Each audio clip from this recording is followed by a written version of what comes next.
Did you open a window?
Welcome to the Thursday stream. I hope everyone's having an awesome Thursday morning. Hey, Justin, how's it going? I'll make sure I got everybody. Hey, Bread Crochet, how's it going? Alright, let me just do a quick restart here.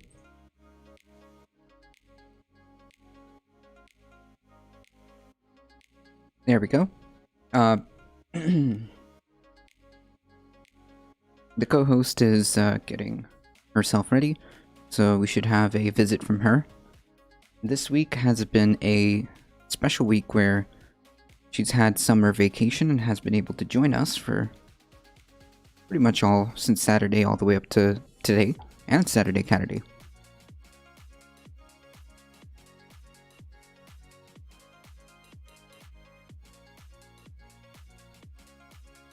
We do have a few things to go over, so in the meantime, let's get started here.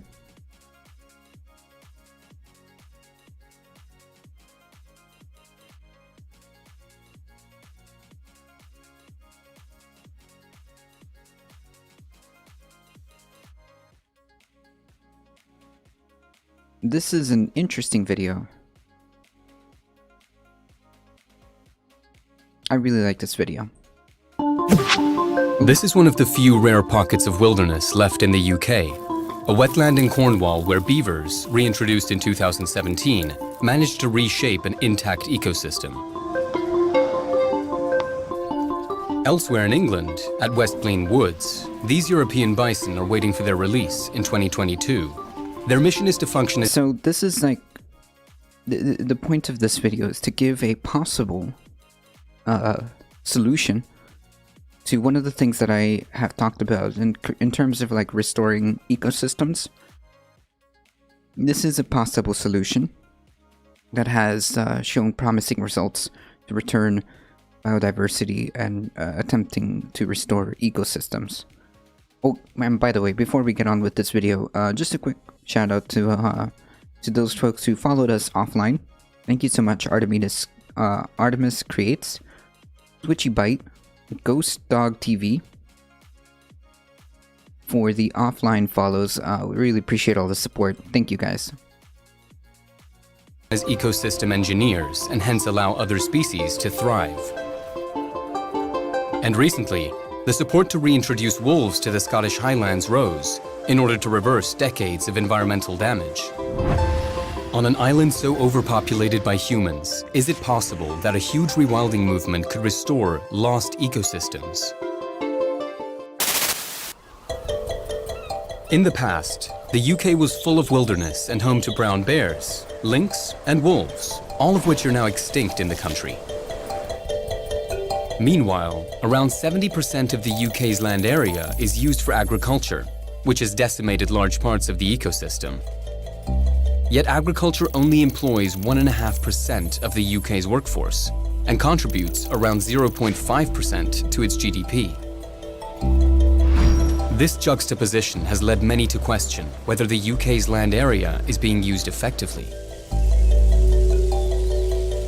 Forecasts suggest that in the period between 2015 and 2030, about 11% of agricultural land in Europe will have a high risk of abandonment by farmers, leaving behind large areas of unused land.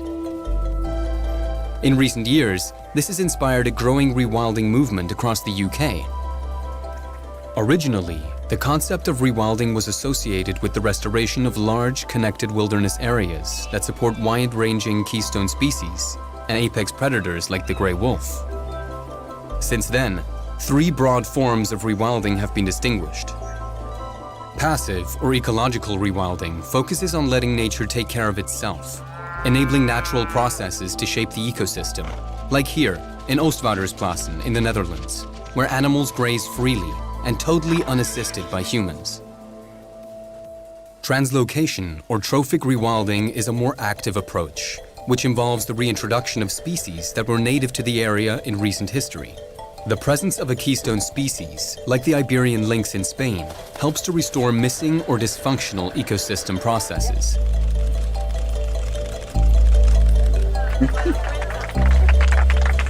Pleistocene rewilding introduces I love how the lynx was looking back like, is this okay? Like, am I allowed to do this? And then just runs off. descendants of megafauna species that disappeared after a mass extinction towards the end of the last ice age, 12,000 years ago. This happened unintentionally around Pablo Escobar's private zoo on his seized estate in Colombia. This form of rewilding is largely disputed as it bears a high chance of uncertain impacts due to the potential risks connected to the introduction of a completely foreign species into an ecosystem. Yep. In 2017, Chris and Janet Jones from Woodland Valley Farm brought Eurasian beavers back to Cornwall in an attempt to transform their farm into a biodiversity hotspot. Having the beavers has been an absolute delight because they're constantly working, either building a dam or cutting down a tree or building a lodge. There's always something going on, and any day of the week it's a little bit different from the day before. Beavers have been dubbed the ultimate environmental engineers, capable of alleviating flooding and sparking new life into barren wilderness. Through their dams, the landscape has been restored dramatically for a fraction of the cost of other methods. Biodiversity has increased hugely in the wetlands. One of the great challenges in this world is knowing enough about a subject to think you're right. True. Nah, I'm good.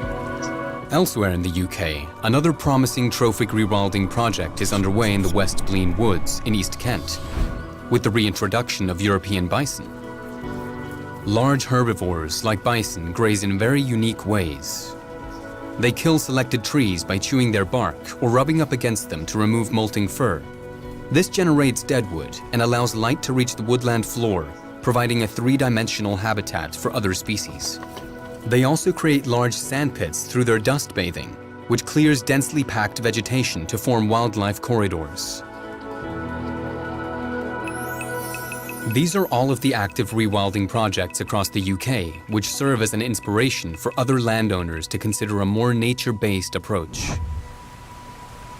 Wow. The concept first gained mainstream appeal following its success in North America's Yellowstone. Of an apex predator at the top of the food chain stimulates the growth of several other animal species and enriches biodiversity.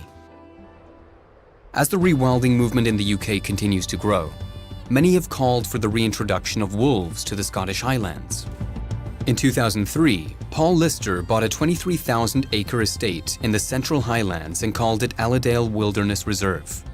He planted more than 900,000 trees, boosted red squirrel populations, protected salmon, and created a Scottish wildcat habitat. However, he still faced a booming red deer population, which was threatening his replanting efforts by eating the young tree shoots before they could mature.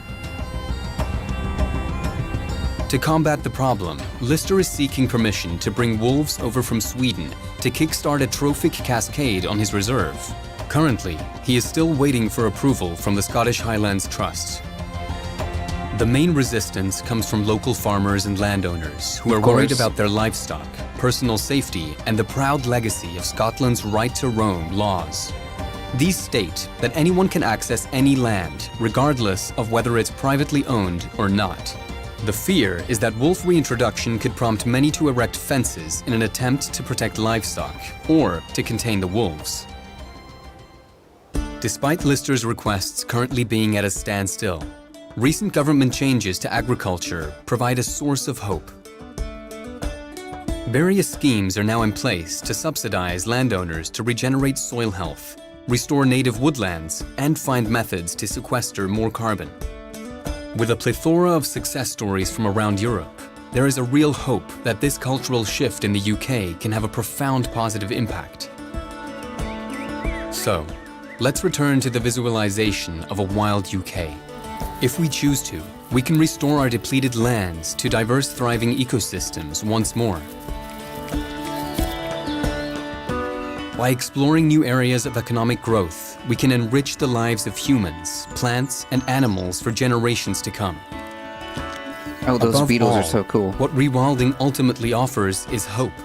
A hope that around the world people can reconnect with nature, driving more changemakers who are willing to love and defend it at all costs. Hey there. This video was made in collaboration with this wonderful rewilding projects across the UK. Yeah, so I think this is an excellent video. It provides us an idea of what we can do.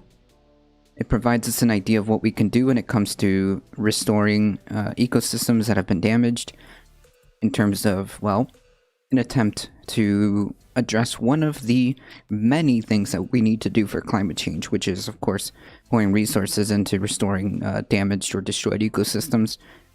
This is something that we can possibly do, and I hope this catches on. But great video. If you guys want to watch that video or learn more, I'm going to post that link here.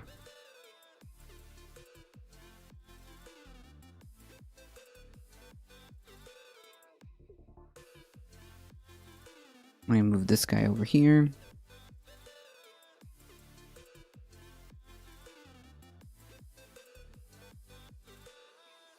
Alright folks, so we got some updates when it comes to the Surfside building collapse. At this point, it is no longer a search and rescue. At this point, it is mostly search and recovery at this point. Which makes sense. It's been 2 weeks, unfortunately, and there's no survivors ever since they pulled out like a couple of people during the first 24 hours of this. The reality is there isn't going to be much to search and rescue for, unfortunately. I still believe firmly that the death toll is most likely going to be past 100. There's still 80 something, I believe, missing. And I just think that the officials should have been more forthcoming instead of, I don't know. I understand that, you know, officials have to put a face of we're doing everything that we can, but I think that there's a fine line to walk between what they're there's a fine line to walk between what's feasible, plausible, or what's within the realm of reality, you know? Like, don't lead these families on. I don't know. A somber moment of silence marked the end of a 2-week search for survivors of a Florida condominium collapse as rescue workers stood at solemn attention and clergy members hugged the line of local officials, many of whom sobbed. Yeah, well, I mean, like, there's another aspect to this. Like, a lot of the search and rescue efforts were botched from the beginning. I don't know who's necessarily, like, making these decisions, but if it's the local officials or if it's the command of search and rescue, they botched this. They benched international teams from participating for days, and these type of search and rescue teams are like world famous. So I'm not sure where or who or why they made the decisions that they did, and possibly botched any efforts if there was going to be any more survivors. A somber moment of silence marked the end of 2-week search survivors of a Florida condominium collapse as rescue workers stood solemn attention and clergy members hugged the line of local officials, many of them who sobbed. The painstaking search for survivors shifted to a recovery effort at midnight Wednesday after authorities said they had come to the agonizing conclusion that there was no chance of life in the rubble of Champlain Tower South condo building in Surfside. Yeah, at this point, yeah. We have all asked God for a miracle, so the decision to transition from rescue to recovery is an extremely difficult one, Miami-Dade Mayor Daniela Levine Cava said at a news conference. The death toll stood at 54 late Wednesday. Officials said 86 people were unaccounted for, although detectives are still working to verify that each of those listed as missing was actually in the building when it collapsed. Yeah, so 86 people, as I said earlier, it's about 80 plus. So 86 people are still missing. 54 have been confirmed. So it's not that hard of a stretch to imagine a death toll about 100-ish.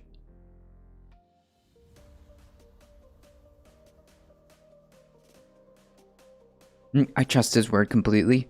Yeah, well, no, that's irrelevant. Future Wolf. There are, despite what he says, there are audits going underway. That's for sure. That's not up to him. That's not up to him.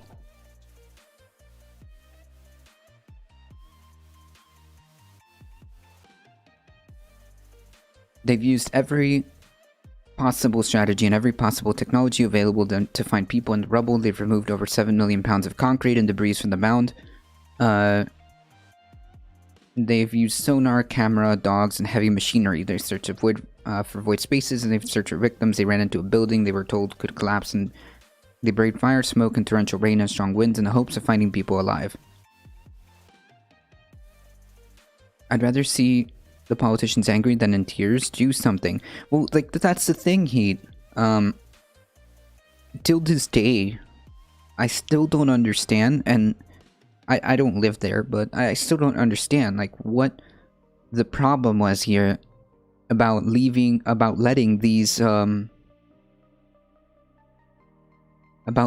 search and rescue teams do their job, right? Because, like, yeah, they're giving us the platitude, like, oh, they've used every possible strategy, technology, and all this other stuff, but, like, they benched international teams for days. I think the Israeli team was, like, benched for 4 days. And some of them weren't even allowed to participate. I would like an explanation as to why they made the decisions that they did. Yeah, I figured they would be just as gentlemen. That's true. That part is true. Hours before the final formal transition from rescue to recovery, those emergency workers joined local officials, rabbis, and chaplains in a moment of silence. An accordion player on scene on a nearby tennis court played Aaron Copland's Fanfare for the Common Man, which is followed by a piccolo playing the battle hymn of the Republic. Firefighters from Ohio, Pennsylvania, New Jersey, the federal government, and elsewhere were also present. Wait, so they had, like, multi-state teams too? On a tall nearby fence, families and well-wishers had posted photos of its victims, supportive message, and flowers. Firefighters hung a banner atop of the fence that said, "Miami-Dade Rescue mourns with you." Sorry about that. Officials vowed to continue the recovery efforts until they find the remains of everyone of the missing. Miami-Dade Assistant Fire Chief Ray Jadala told families during a private briefing that crews would stop using rescue dogs and listening devices. Our sole responsibility at this point is to bring closure. Yeah, I mean, like, honestly, at this point, we're not expecting to see any survivors, but I feel like they should have put that realistic expectation from the forefront. I mean, it's highly unlikely, even from the beginning, that we would really see, like, any significant amount of survivors, right? Maybe a handful, but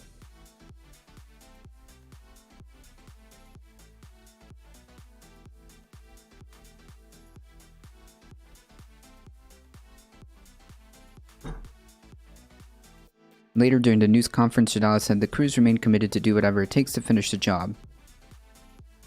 The resources are still there, the men and women are still there, the support is still there, said Jadala, who began crying silently after he spoke. Miami-Dade Fire Rescue Chief Alan Kaminsky said he expects the recovery effort will take several more weeks. Yeah, there's tons of rubble to shift through.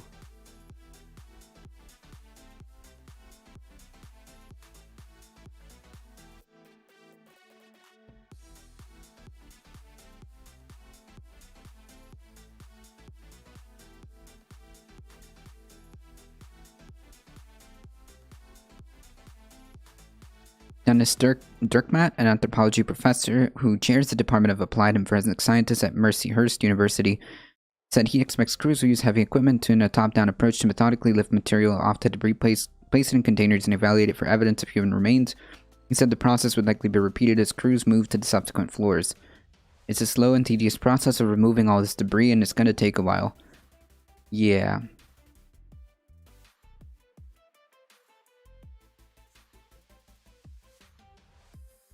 What a horrifying ordeal.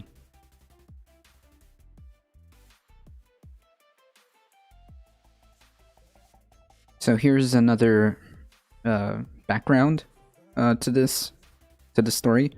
Late last year, after years of delays, disputes, Champlain Tower Condominium Association began desperate search for $16.2 million to fix major structural damage that was slowly threatening the Surfside high-rise, and that may have contributed to the building's partial collapse on June 24th. The obvious place to look was the building's reserve fund, extra money socked away to cover the cost of future repairs, but the account held just over $770,000 according to the condo board documents, nowhere near to soften the blow. Like, okay, so here's the thing though. Just to be clear, the Surfside condos is by the beach. One of those condos by themselves were multi-million-dollar condos. I'm pretty sure that the folks that live there weren't exactly strapped for cash. The reality is, there was a poor effort to communicate the importance of addressing these structural issues.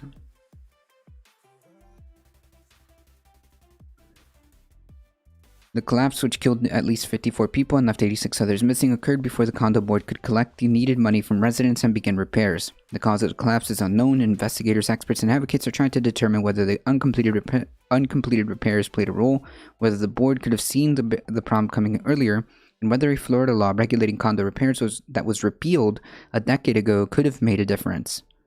One way to keep track of needed repairs is reserve study, in which condo boards bring in experts like engineers or certified specialists every few years to inspect buildings and estimate how much of the board should collect from residents to prepare for future fixes. The building's financial documents obtained by NBC and NBC Miami showed that the Champlain Tower South had not done a professional reserve since 2016. Jesus.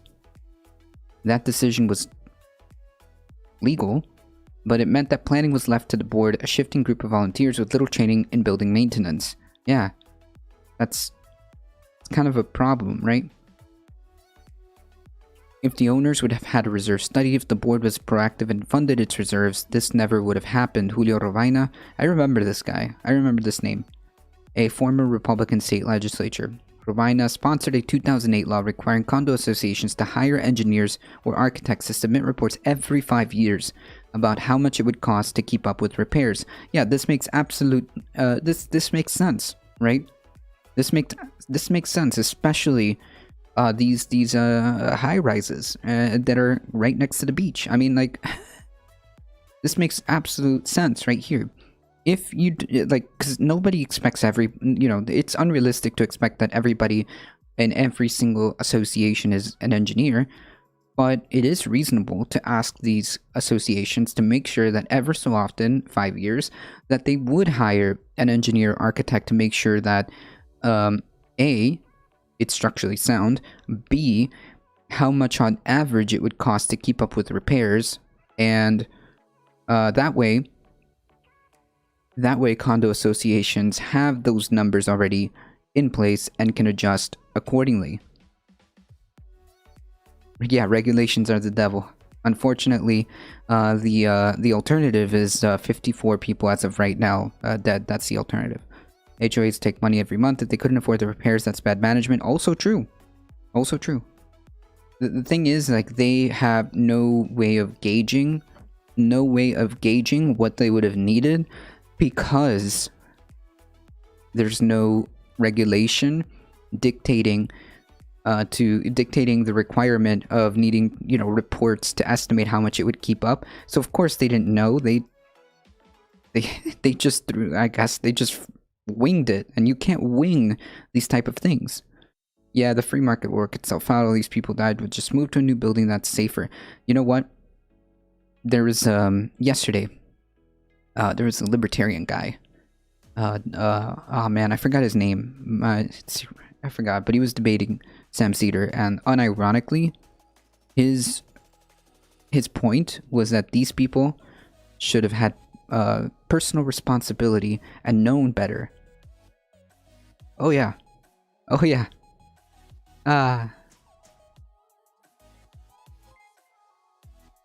Spirit 10661, thank you for the follow. I appreciate that.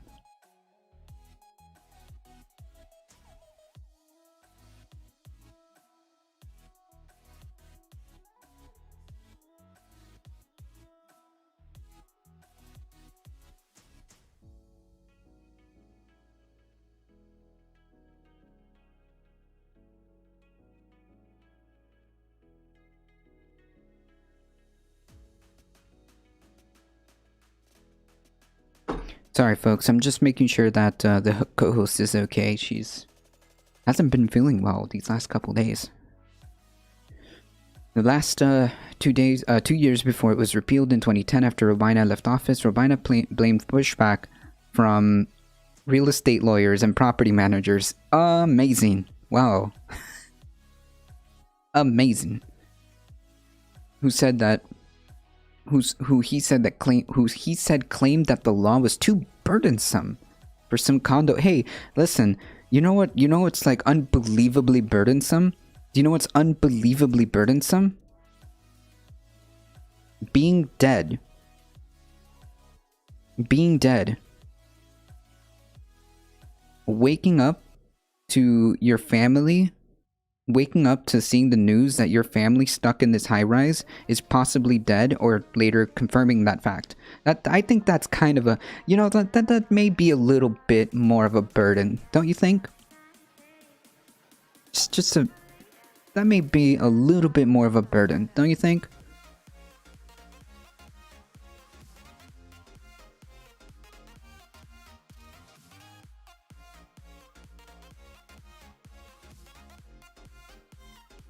No, she's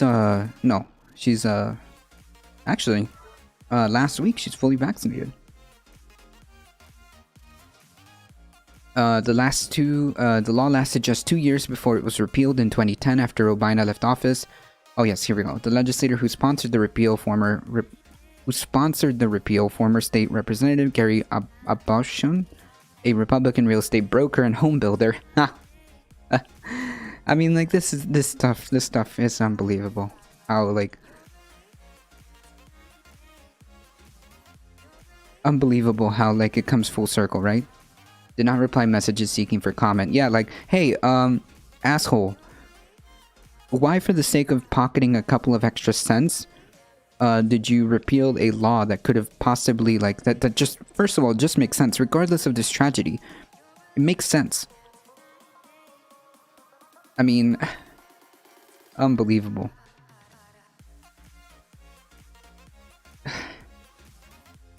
Guys, I mean, this is yet again, like, I understand that, many people feel the, God, I'm doing the Trump thing.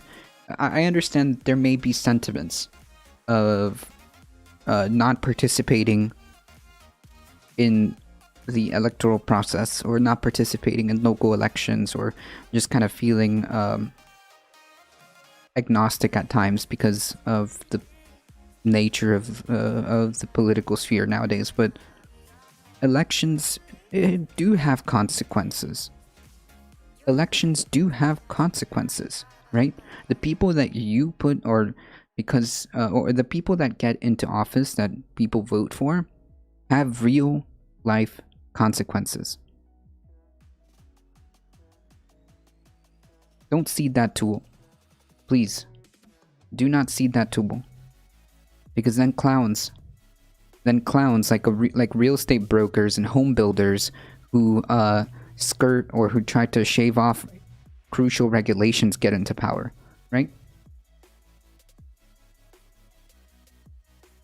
No, not vote or die, but it does have real life implications, right? So it's kind of like it would behoove people to participate, right? It's not like that heat in terms of like I want I want people to, like, I'm putting a gun to people's heads and saying, like, vote now, but I'm saying that it does have real life consequences. Oh, I see. Sorry, I misinterpreted that. I'm sorry. I get what you're saying. I mean, in this case, unironically, that happened. I get what you're saying now. Sorry.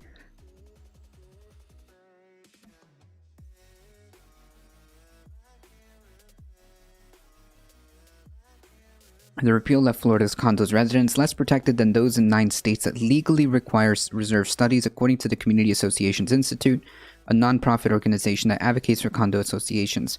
31 other states, including Florida, regulates reserves in some way, although Florida is one of the 3 states with loopholes that enables owners to opt out of requirements. 10 states have no regulations about reserves at all. One of the steps that should be taken by a building, especially an aging building, is to have adequate funds available so that when you face significant cost challenges, there's an appropriate amount of money. Oh, shoot. Hold on, folks. Hold on. Hello. Do you see our friend is back and a little bit closer to the window today? Yes, hold on, folks. Sorry, I was molding. Here, let me move over. Check that out, folks. Yes, move the fuck over, Carlos. Check that out, folks.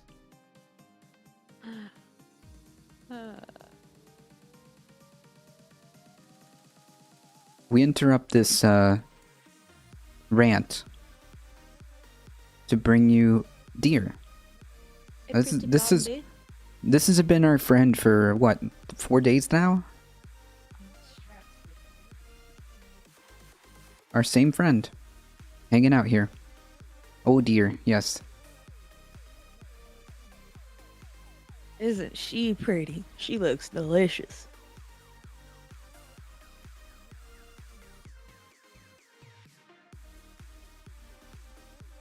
I was gonna go down to the coop and look for poop eggs, but I saw Bambi outside and thought you guys would like to see Bambi, so.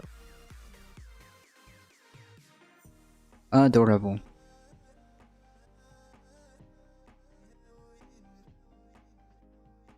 Isn't she just the cutest?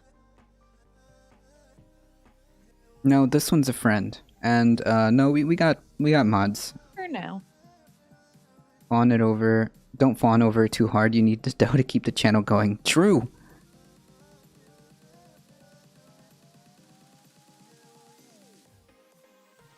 True. That's what makes our content. I'm not going to be breaking any windows from here.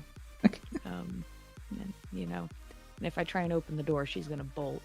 So, oh shit, I could probably get her with my Glock at this distance. She's like, the what?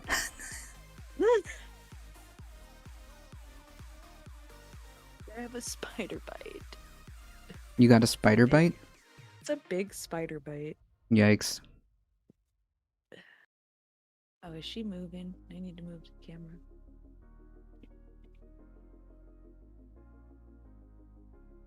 No, we're not missing the deer. We came just in time. I'm so glad you messaged me because I was like, oh shoot. See, the notification didn't come up. Again. There you go. Ugh, I'm so excited right now.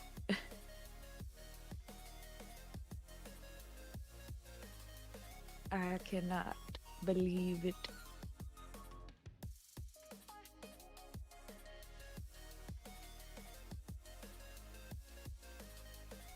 We interrupt this molding session with a white-tailed deer.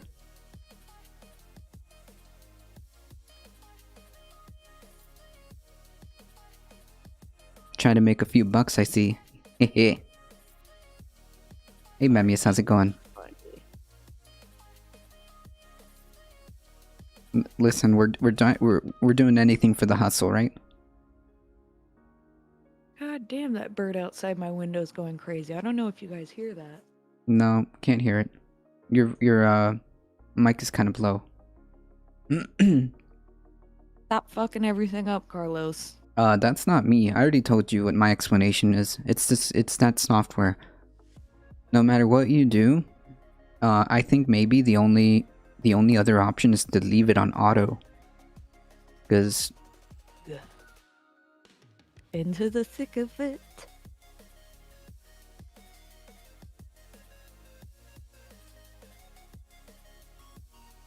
Adorable.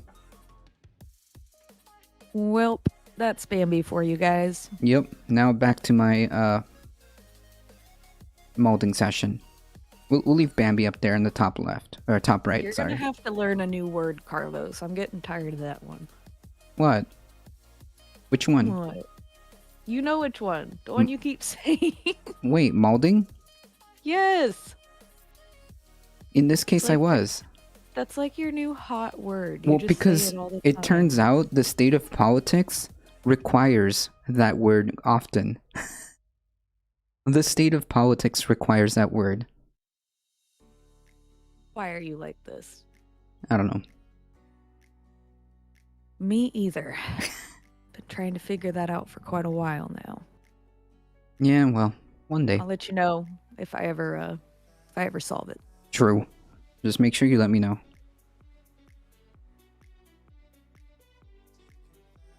Oh boy.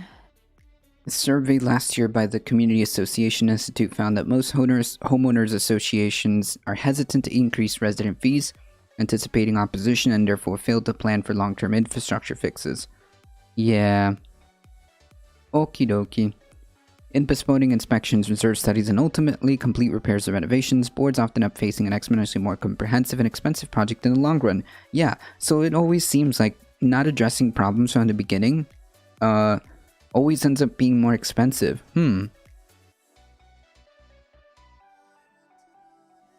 Anything to save a couple bucks at the beginning just ends up being expensive at the end.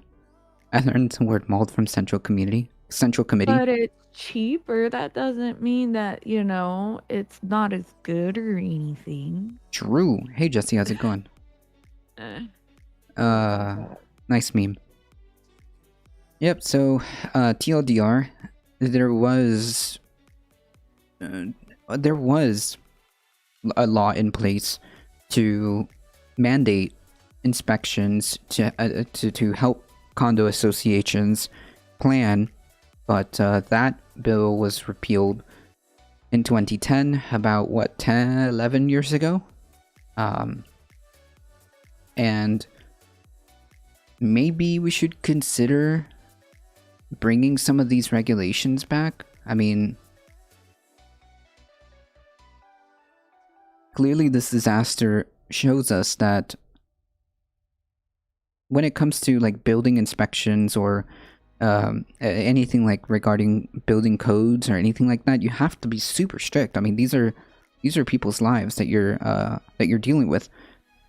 You gotta have strict regulations when it comes to building codes.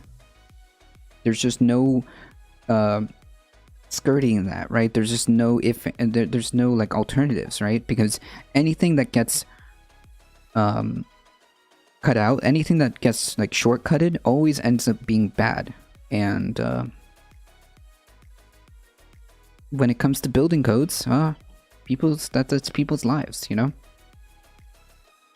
That's not important or anything. I don't see why they need to pay for premium materials, or if somebody says something's broken, what the hell do they know? Right. My whole like my whole thing is that there's like multiple reports, some even 4 years ago, 2018, saying that hey guys, this is bad. And repairs were set to start this month. That's 2018, 19, 20, 21. That's 3 years. Yep, sounds about right for Florida. Right, that's 3 years. And the way they, even after they started these type of repairs, knowing that there is problems with the integrity of the structure at the basement, they started working on the roof, which had minimal to no damage. Explain to me how that makes sense, even from someone who doesn't know. Like, I have zero experience when it comes to engineering, or zero experience when it comes to construction. Why would anybody start at the roof knowing that there's problems with the integrity of the structure at the bottom? At the bottom. Why would you? Because they're idiots. Somebody hired like some really bad contractors, because probably they were cheaper for a reason, and they decided to start work on a roof that didn't needed. That it wasn't like an emergency. Like there's no leaks. There was no serious issues with the roof. Why? All of this was so bad from beginning to end. It was just completely botched.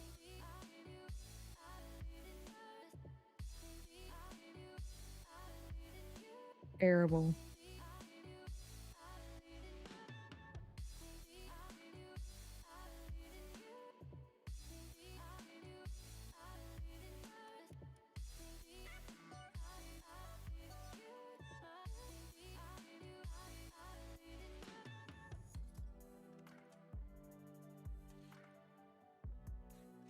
Oh, Discord, not already.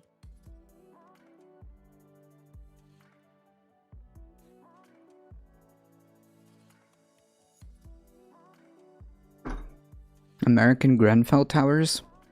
What does that mean?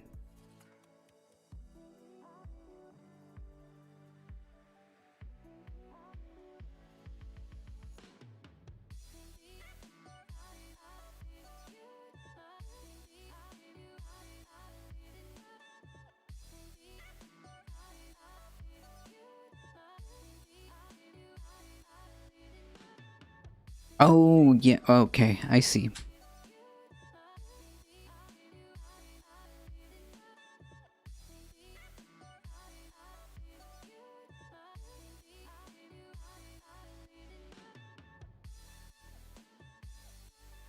Jeez, this may end up being even worse than that.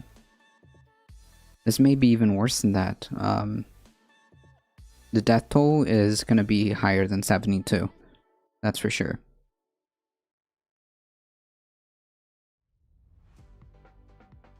Grenfell being a poorly maintained building in Britain that killed like 300 people. Oh, yikes. Wait. Was that here? Because it says New Jersey. Oh, North Kennington. Yeah. Yes, this is the Florida building collapse.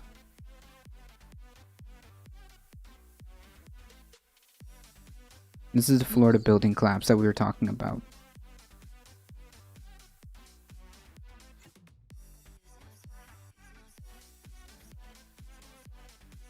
At least here, as far as I can tell, as far as I know, that this has been the most tragic building collapse here.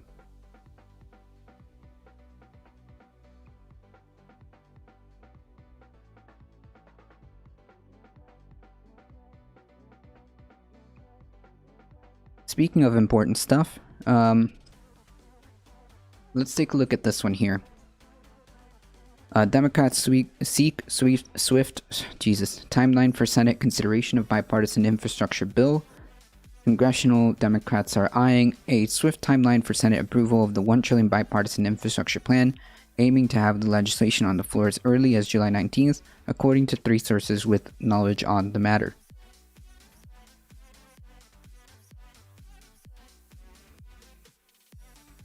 Yep, I'm trying to get my window up to the right size. There we go. Congressional Democrats are eyeing a swift timeline for Senate approval of a $1 trillion bipartisan infrastructure plan, aiming to have the legislation on the floor as early as the week of July 19th, according to 3 sources with knowledge of the matter. The details of the timeline, including a push to have legislative language ready for consideration by Friday, were discussed among Democratic congressional aides and Louisa Terrell, the head of the White House Legislative Affairs, and her deputy, Joanne Zagoff, on a call Wednesday, the sources said. The next hurdle for the bipartisan group of more than 20 co-sponsors led by Senator Kyrsten Sinema and Rob Portman of Ohio would be to obtain an official analysis of their bill by the nonpartisan Congressional Budget Office, which crunches the number to see if the proposed revenue could cover the desired new spending. That process takes time and usually far longer than most think or want. The White House call on July 19th timeline were first reported by Politico.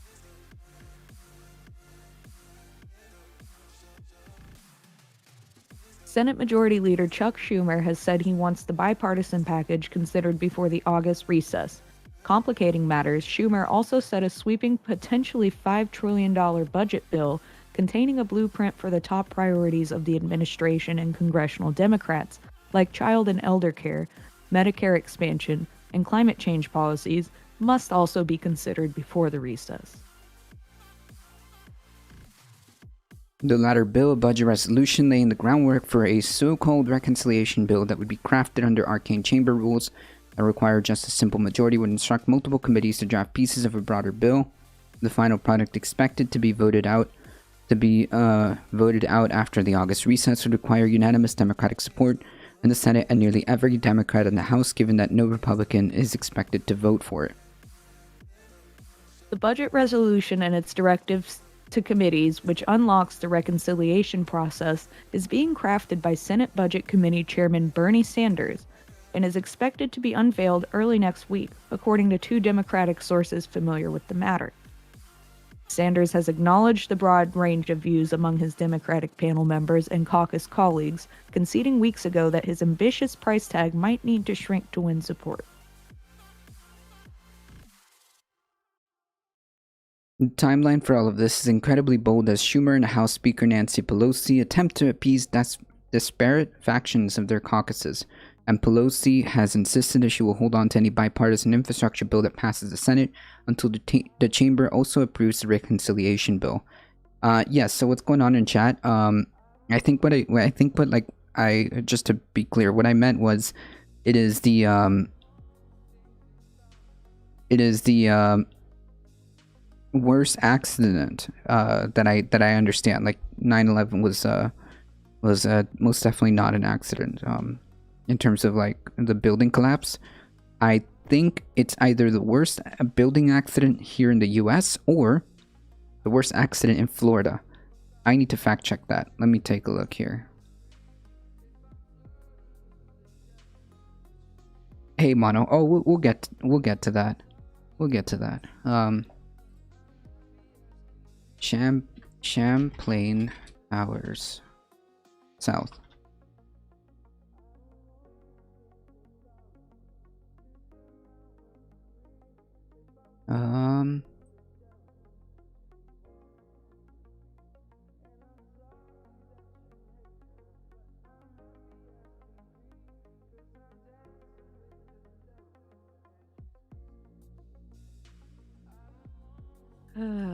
I am pretty stoked right now.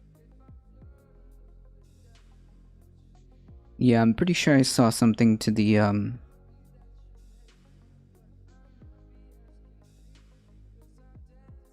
I'm pretty sure this is what I'm referring to is the might be the worst since 1937, the New London school explosion. Oh, wait, that New London, was that here?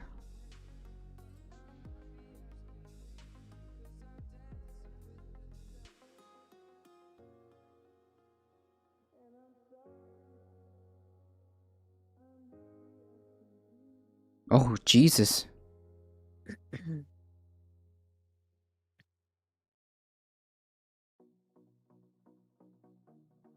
Maybe, but this seems like an explosion, not like a building like falling down.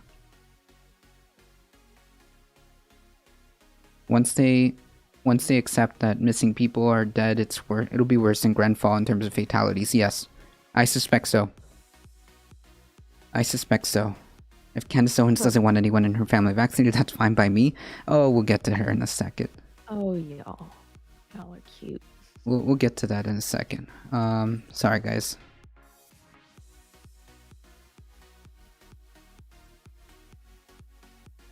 Moderates like Senator Mark Warner and Joe Manchin have pushed for a smaller package that urged against dramatically raising taxes on the wealthy to pay for the plan. This is absurd.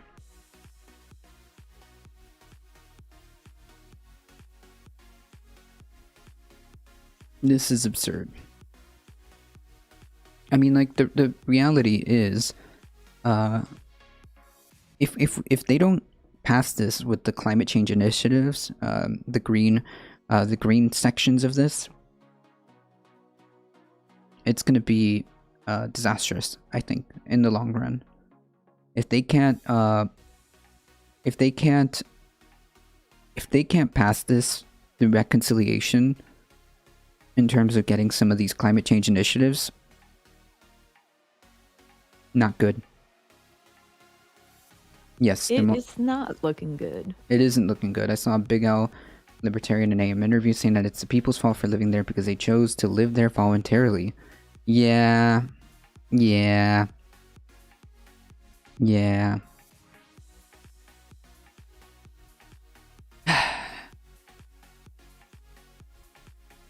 And Senate Republican leader Mitch McConnell has made no secret of the fact that he plans to make it exceedingly difficult for his Democratic counterparts to maintain unity, urging centrist Democrats not to sign on to the sweeping Democratic-only legislation.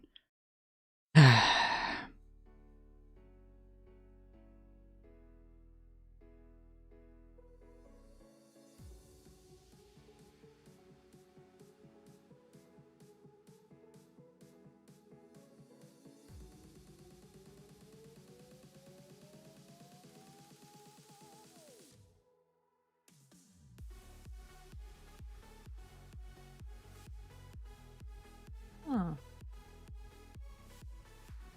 This is cool. Are you looking at the nesting houses for the little hens? I'm looking at the website for the farm that the people who make them, Mm-hmm. and it's kind of cool. You can order food from them from anywhere in the country except Alaska or Hawaii and have it shipped to your door. Nice. Fresh food from their farm. Nice.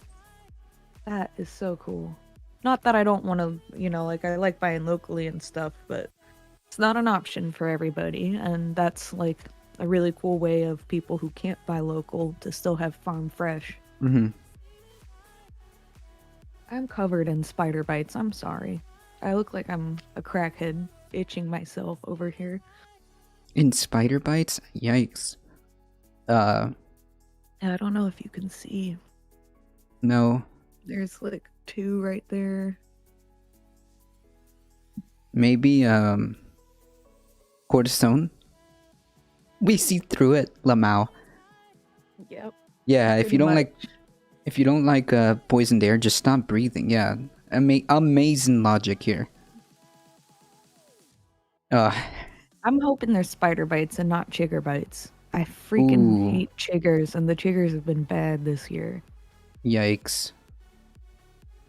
Like, is there a season for them?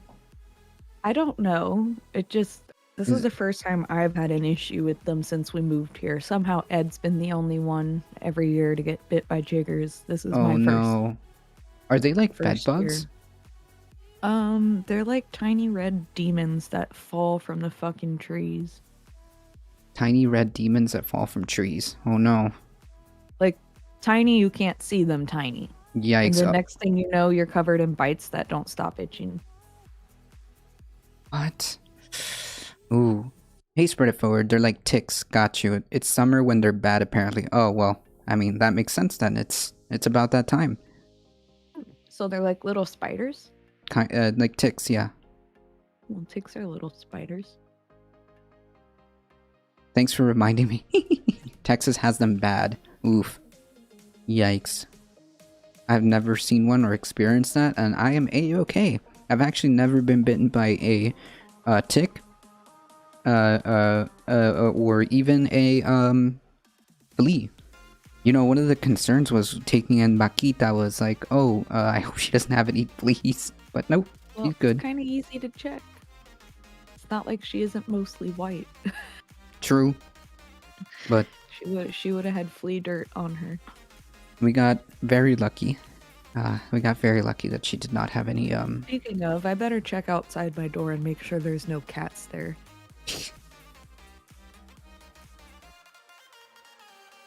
Oh no, scabies. Oof. I pulled the tick off my side yesterday. Oof. True. This is going to be a hell of a fight over what this country ought to look like in the future, and that's what's going to unfold in here the next few weeks.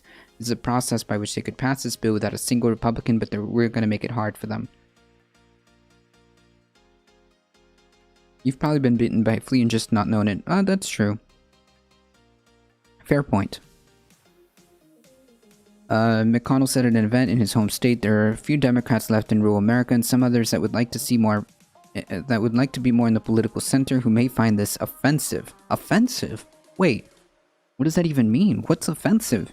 Attempting to like push, attempting to push desperately needed infrastructure legislation, more importantly, attempting to push, any sort of, I mean, just any, literally any sort of type of climate initiatives. That's offensive? That's offensive? Yikes.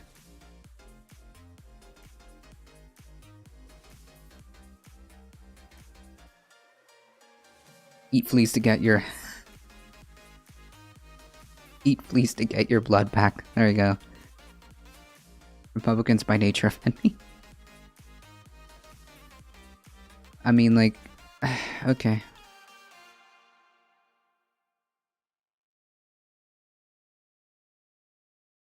Alright, let's take a look at this video here.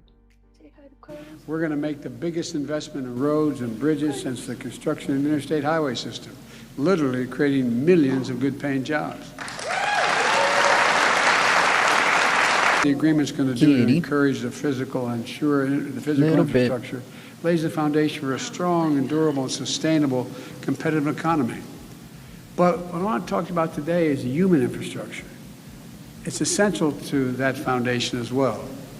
To truly win the 21st century and once again lead the world, to truly build an economy from the bottom up and the middle out, to truly deal everybody in this time, we need to invest in our people. I mean, true. We need to invest in our people. True. So I'm going to be making the case to the American people until the job is done, until we bring this bipartisan deal home. Bipartisan, like, okay, so like the word bipartisan is like an instant, like,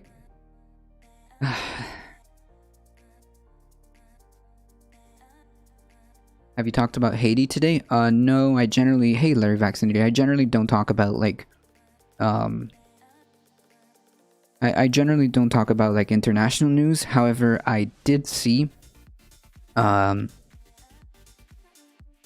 did see what happened. That was pretty wild.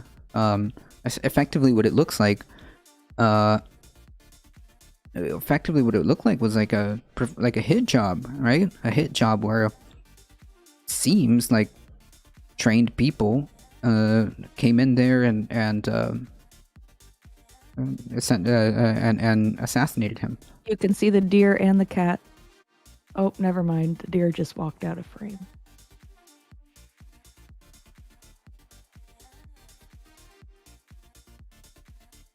Yeah, that's right. Watching the deer.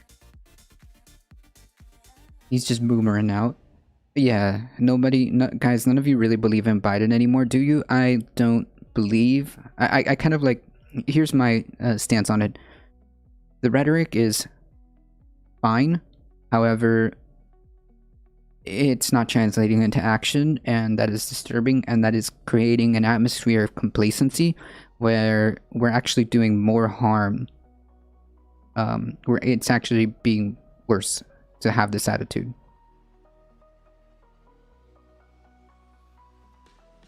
Biden leader, the goal is not to participate in human sacrifice. Biden considers, what? Are you okay? Hold on. Wait. Can anybody like translate this?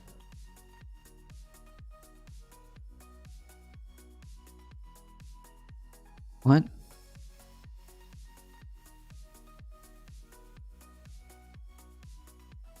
What? Can somebody translate this, please?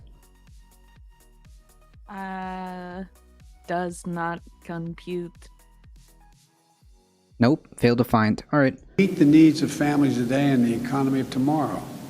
And we can pay for it. Amazing. Let me give you a rough example. This isn't, by the way, the American... Well, that was just super cool. Plan for infrastructure is paid for. It's paid for.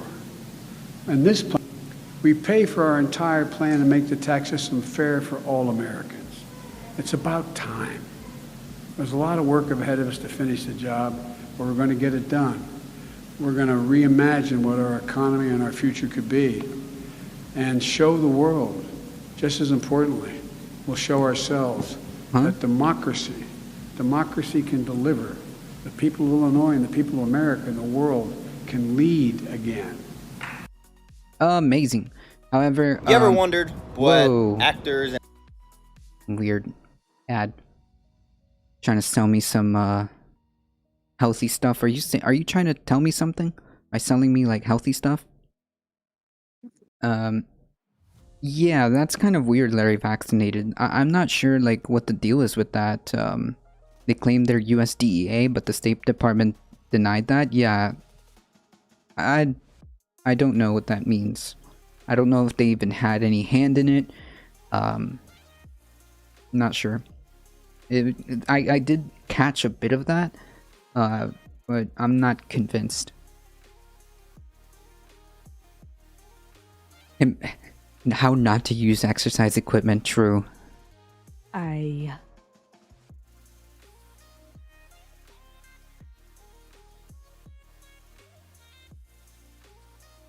So here's a cool headline. A leading U.S. disease expert says there's no doubt in my mind that vaccinated people are helping spread Delta. Delta being the Delta COVID variant. Yeah. The U.S. is celebrating robust COVID vaccine coverage. Strangers are standing shoulder to shoulder in bars. Fans are singing along at packed indoor concerts. Amazing. And travelers are flying in numbers not seen before lockdowns began in 2020.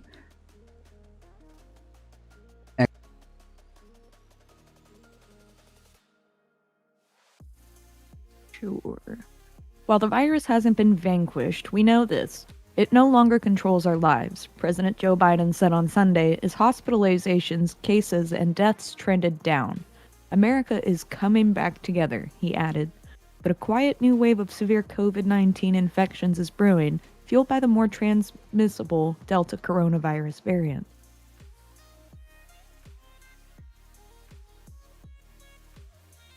We actually have states where hospitalizations are going up more than cases. Christopher Murray said, the director of Institute for Health Metrics and Evaluation, told the Insider, stressing that data from CDC may mask the virus's true spread.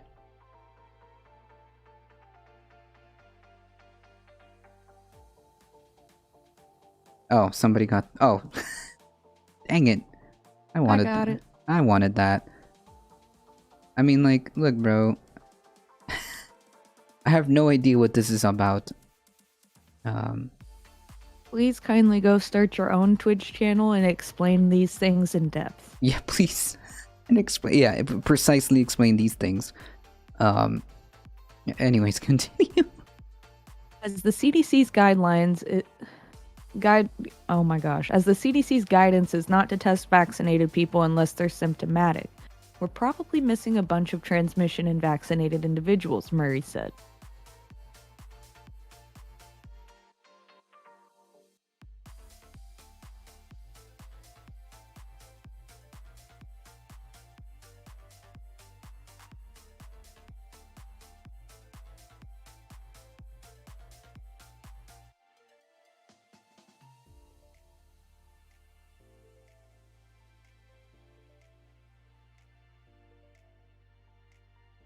That's due to the Delta variant and the fact that everybody stopped wearing a mask and just basically stopped most precautions, he added.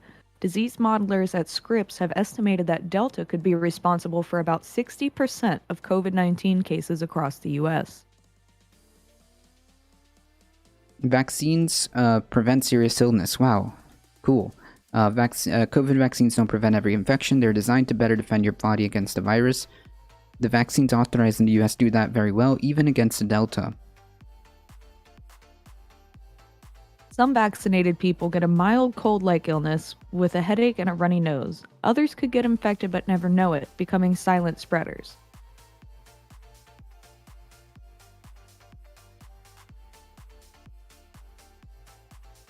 I joke, but I was ordered by the Godform heiress to eat my sandwich upside down earlier today. Makes sense.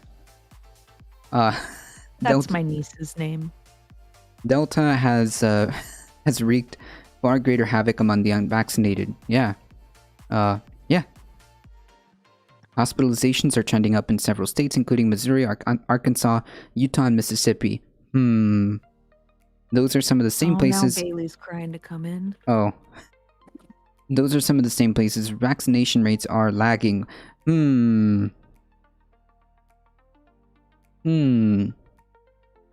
Spector, an epidemiologist at King's College London, previously told insiders that while there's no evidence that Delta is deadlier, it is more infectious because of that extra stickiness. It's gonna still keep breaking through the vaccine group. Hey, anxious academic, what are we talking about?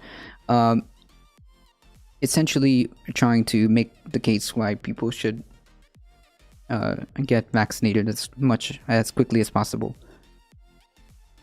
More than half of Scotland is fully vaccinated, and 71% of Scots have received at least one dose of the vaccine, but the country is suffering its worst wave of infections. Right, because half of fully vaccinated population is not herd immunity. Hey, Cord, for the win, I'm going to get vaccinated in 2 hours. Amazing.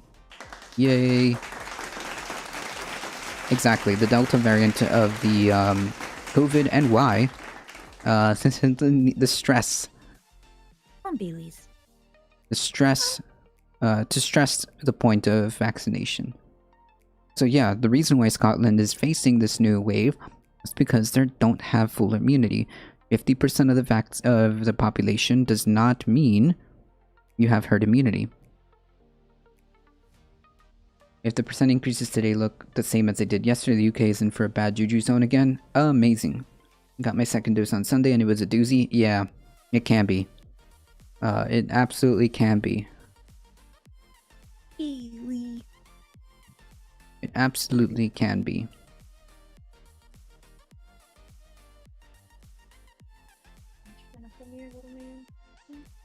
You cannot explain the explosive epidemic in Scotland in a pretty high vaccinated population if they're not playing a role in the transmission set of vaccinated people. Right, so it is quite possible that even though you yourself may not be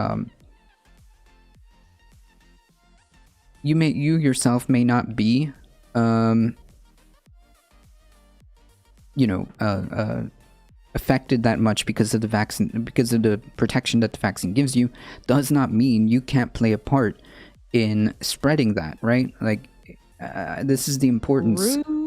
This is the importance of trying to encourage people to get vaccinated, and this is why even this administration has taken additional steps by, first of all, making continuous press conferences to encourage people to get vaccinated, possibly rolling out plans to even meet people at their workplaces, rolling out plans to open up more doses in like local pharmacies and even doctors' offices, maybe even schools, workplaces with mobile clinics or mobile, I guess, vaccination teams, I guess.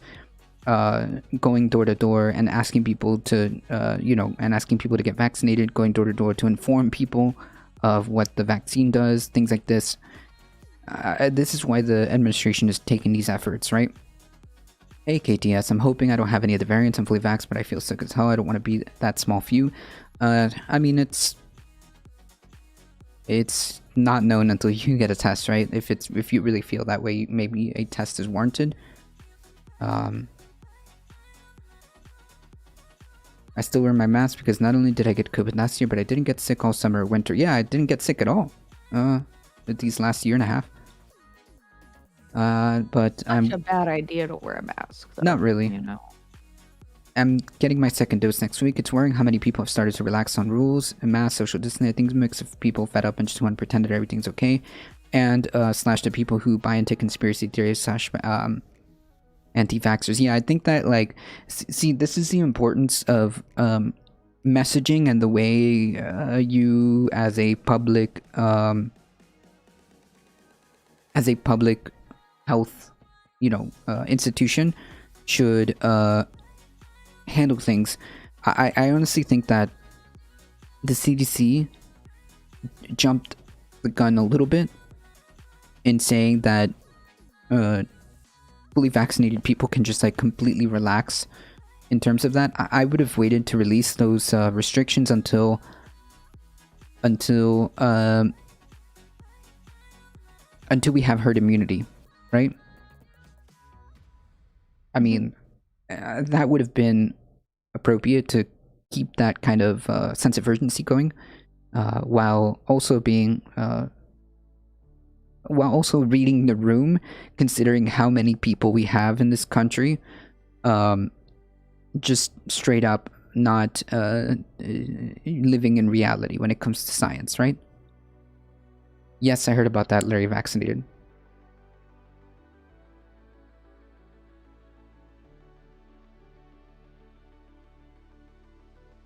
Let's just get through this here. However, Will Lee, the vice president of science at Helix, a testing company that helps CDC track variants, said the areas with higher vaccination rates tend to have fewer cases. Yeah, I mean, yeah, of course. Lee pointed to studies indicating the Delta case are milder in vaccinated people, and therefore people are not infectious for as long. It stands to reason, he said, that vaccinated people would not transmit it as much. Of course. Of course. Do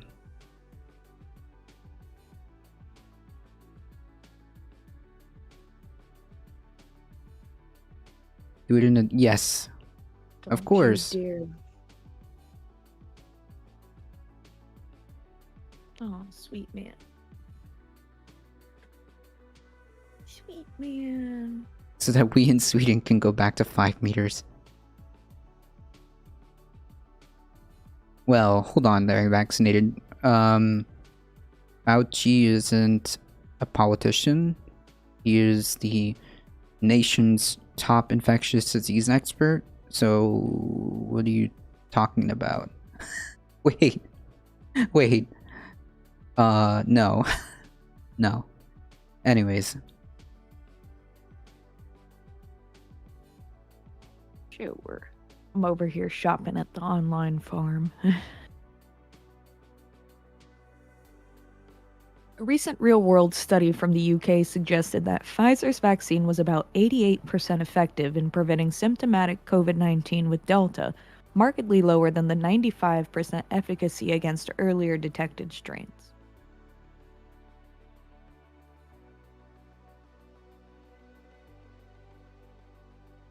Vaccines from Moderna and Johnson & Johnson may be less effective at preventing symptomatic infections with Delta. Early lab studies by those companies have suggested. What's clear is that all 3 U.S. authorized vaccines maintain a strong protection against severe disease and death, even with the Delta variant.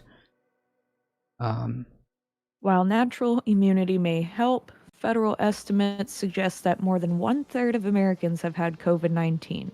Russia is an example of how prior infections can halt Delta spread.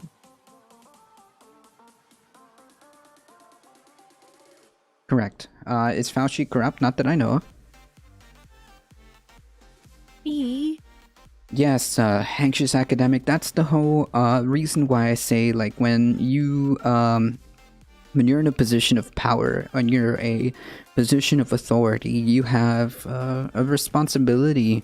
What you say and how you say it matters.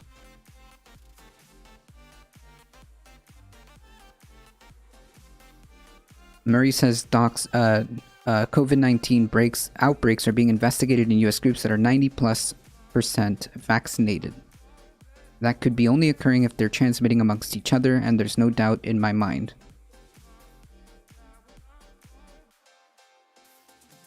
Now we have to hope that deaths and hospitalizations don't track cases and don't start at any point, which yesterday's numbers were kind of sus. Oof.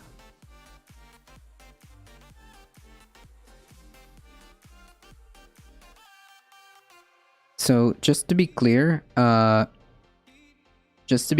because things weren't communicated in the right way, doesn't mean he was wrong. He was working with the information that he had. He never really lied about any of it. So I don't know. I mean, it feels like you're just like listening to. I feel like you're listening to people who are poisoning the well. Any attempt to go back into lockdowns would result in riots. Yikes. Yes, getting a vaccine is winning.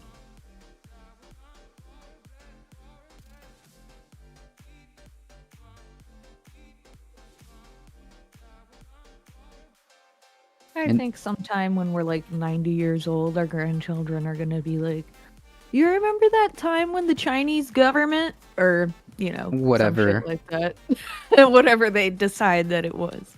I'm not Yeah. sure we'll even ever know. Yeah, I don't think we'll ever figure it out. Unless, like, I mean, like, reality is, like, I mean, it's important to figure out what happened, to take any, like, precautions in the future. But, I mean, we're dealing with something here and now, so I think, like, we can figure that out later, if possible. But we're dealing with something here and now, unless, like, uncovering that may have some, like, relevancy in terms of, like, beating this thing. I don't know. I don't know.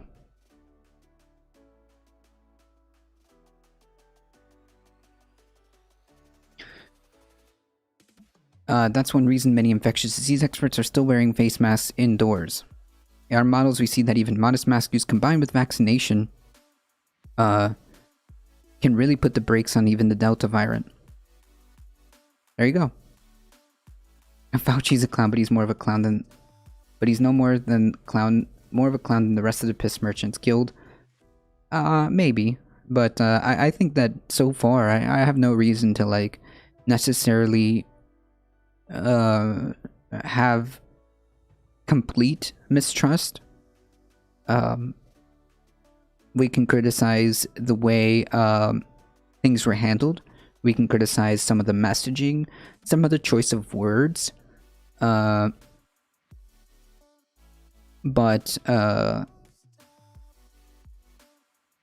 we can criticize, like, some of the ways he chose to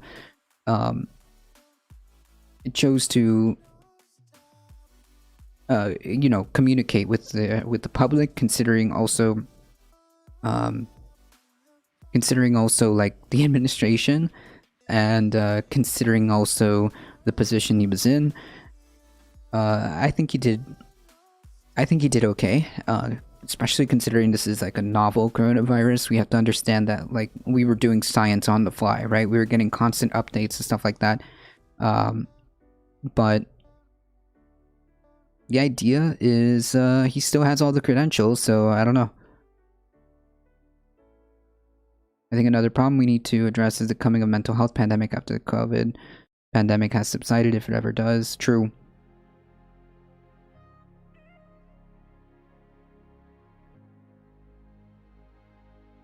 What's it gonna do to go back to criticize Trump's own government? Obviously he fucked it up because he fucked up everything. Yeah, like, I mean, sure, you can say that there's, like, criticisms for how he's, you know, for how he deployed certain measures or whatnot, but, you know, I don't know. I feel like we should also understand that science and the plurality of data is what's to be trusted, right?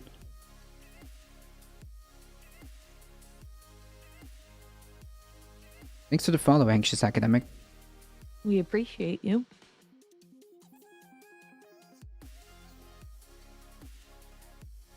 It's not 88, it's 64% efficacy. I don't think, we'll see about that, because I think these are preliminary numbers. I talked about this the other day, Canvas. These are preliminary numbers. It does not mean that this is, like, the consensus right now. This was, like, one study from Israel where the efficacy of the vaccine is actually possibly lower, but which is, I talked about it in an effort to stress the importance of getting ahead of this thing. It's possible. However, I feel like we need more studies to confirm that.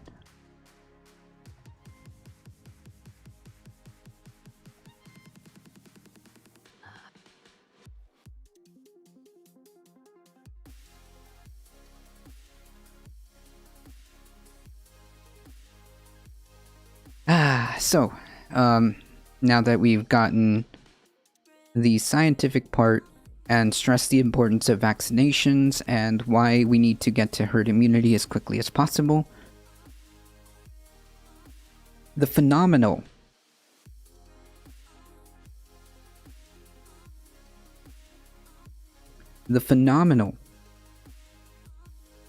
Lauren Boebert. With big brain, very big brain takes here. Part of the problem, to be honest.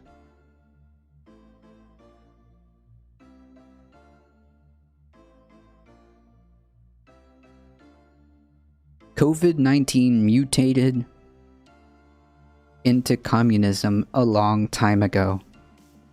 Yes, that's right, ladies and gentlemen. That's right. COVID-19 mutated into communism a long time ago. What does that mean by a long time ago? We don't know.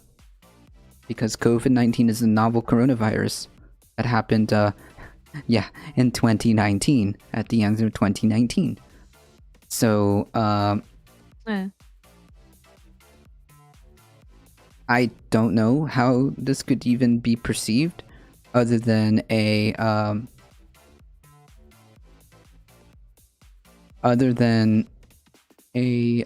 delusional rant, a delusional tweet by a delusional individual who is a part of the problem. Who is part of the problem because A, this is an elected official, and B, this person has 624,000 followers. 624,000 followers. 5,000 retweets. 25,000 likes. I mean, this is unbelievably delusional. Canvas, can you send that via Whisper? Because there's no links that are blocked here. Yeah, she's also a QAnoner.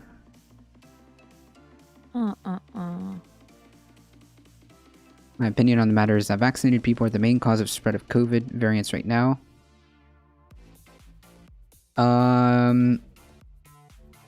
That's... You can't make an assertion like that without having something to back that up, Proxy.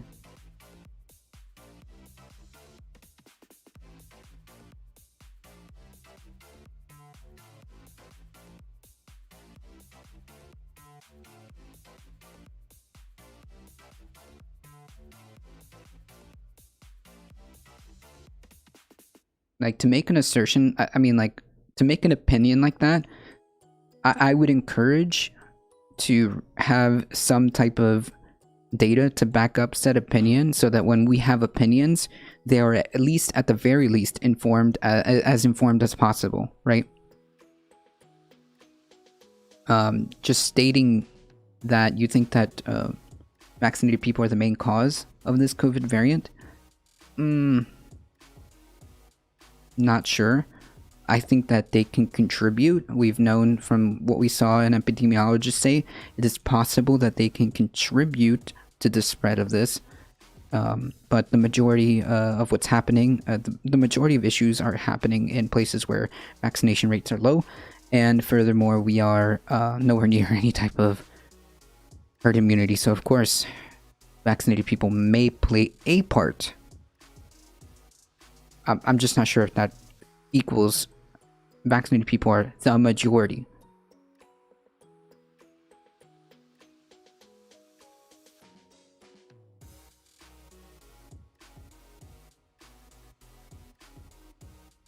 And of course, the comments are the comments are amazing.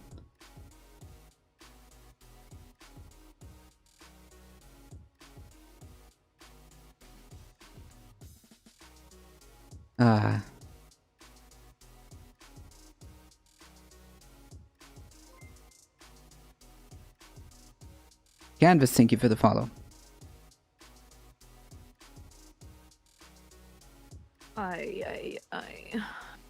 These are elected members, folks.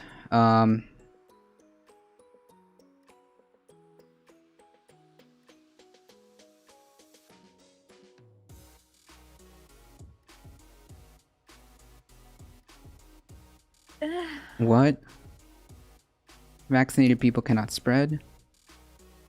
They technically can, it's just like harder. Does that make sense?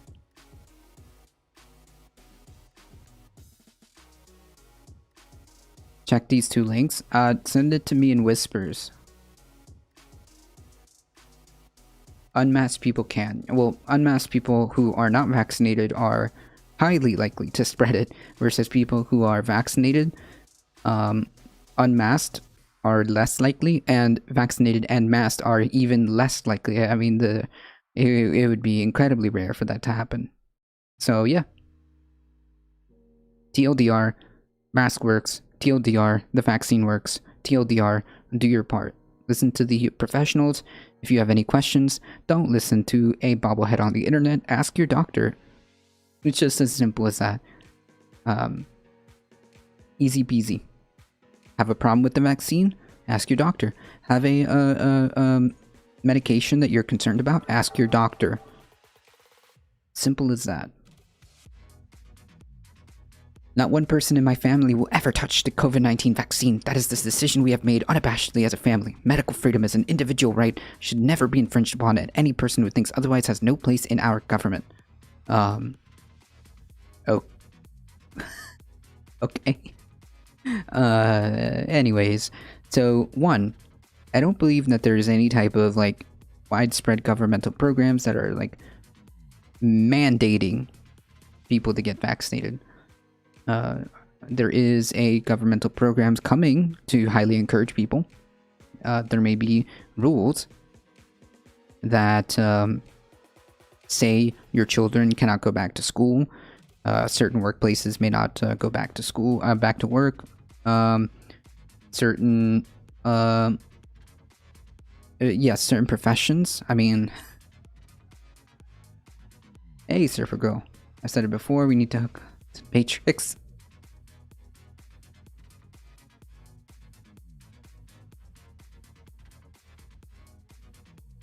Wanna bet she's already vaccinated? Probably.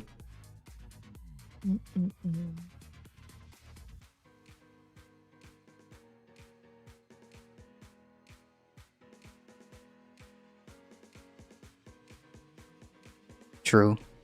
I mean, like, these are this is part of the problem right here. Someone with 2.7 million followers. Oh boy.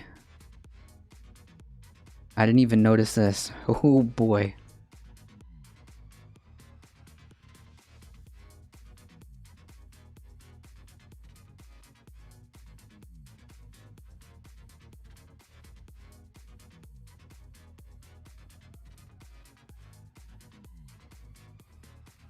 Anyways, her Twitter feed is littered with gold, with content gold. Putin has publicly hinted at Biden's overseas crimes. The Biden administration is terrified of any journalist that they do not control getting in front of him, especially Tucker Carlson. I remain interested in securing an interview with... Yeah. Lamau. Well, if it weren't Candace, I'd listen or take her seriously, but it is her.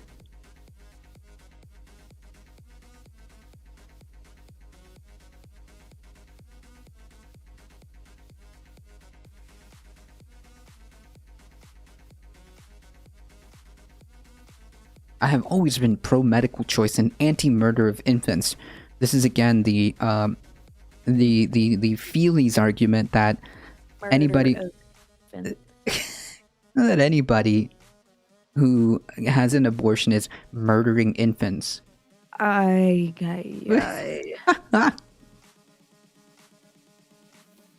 are you people like this? I don't know. You need to ask Candace Owens that. I mean, this Twitter feed is just like littered with gold. Any product that invokes elements of fear, bribery, and coercion to render your submission should be questioned. Okay.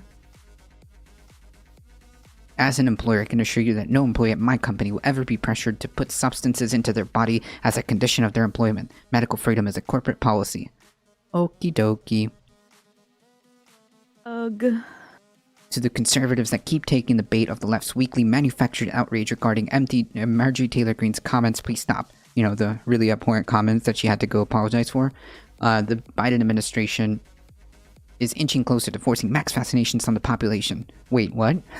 There's no wait. There's not even a plan to initiate forceful Yeah. That's what them dirty Democrats are up to. True. Forcing mass vaccinations on the population. No. What the actual statement was, which we actually watched it. It was a few minutes yesterday. Is simply what amounts to an awareness campaign of people knocking on your doors and telling you, hey, you know, this is what the vaccine is, this is what it does, this is what COVID is, we should highly recommend that you get vaccinated. There's going to be an effort to bring mobile vaccination sites to workplaces and things like that, make it more open for local pharmacies and doctors' offices, possibly schools. So yes, there's not going to be a, quote, forced mass vaccinations.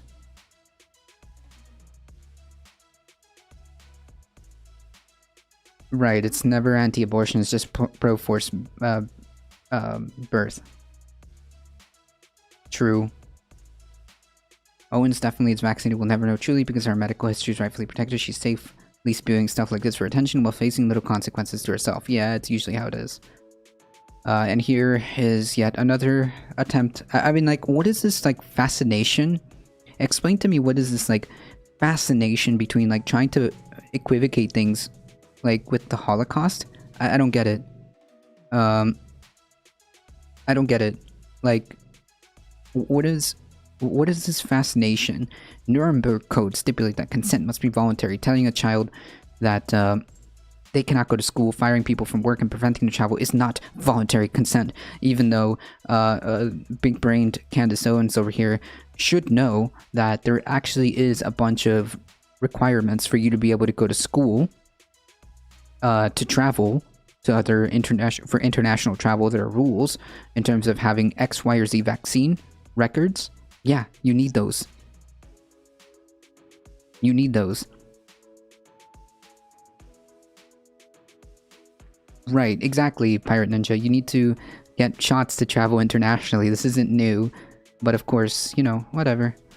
People buy this, essentially a clown level of logic. I mean, 1.6 comments, 9.7k retweets, 28,000 likes. It spreads. It spreads, and it keeps pushing us back further and further and further. Discord. From trying to just get over this, right?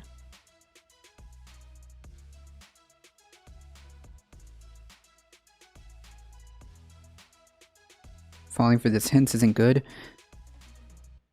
Yeah, falling for this hints that it isn't good. Yeah, it's just like incredibly frustrating, right? Incredibly frustrating.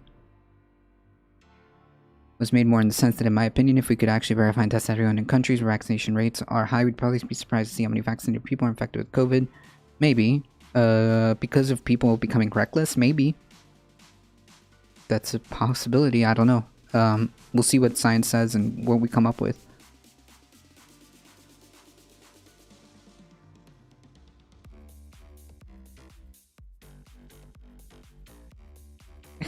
May the odds forever not be in her favor. There was a comment where is it?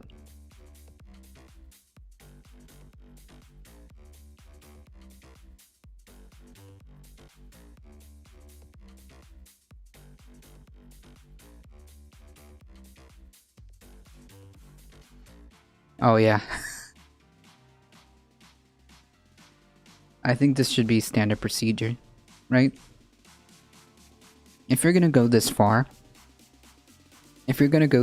to be like a detriment in our ability to move forward, and a detriment in our ability to get a hold of this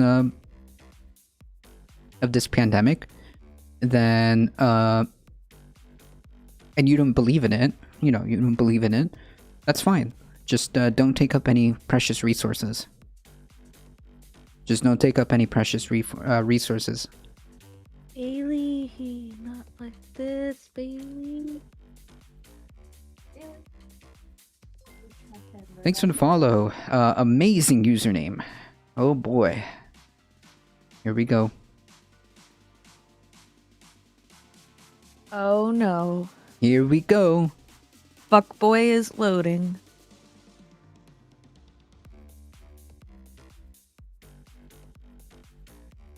No, not based. I'm just waiting. No, Waiting. definitely not based. This is taking longer than I thought. Not now. Oh,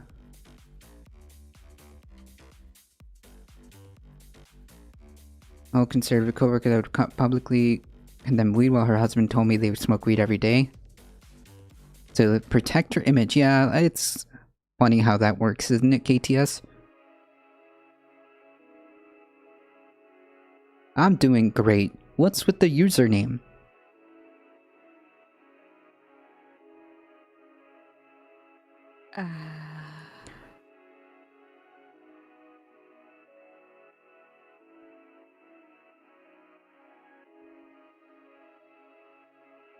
Pacific Northwest heat wave.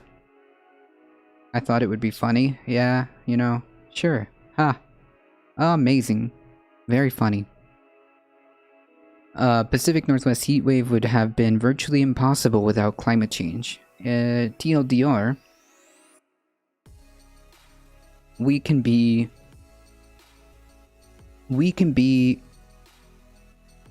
a little bit more assured that the realities that we face in terms of what's happening recently are attributed to climate change, and it would stand to reason that we should be working to solve this problem as quickly as possible. Your camera died. Again? Yeah, because of course it did.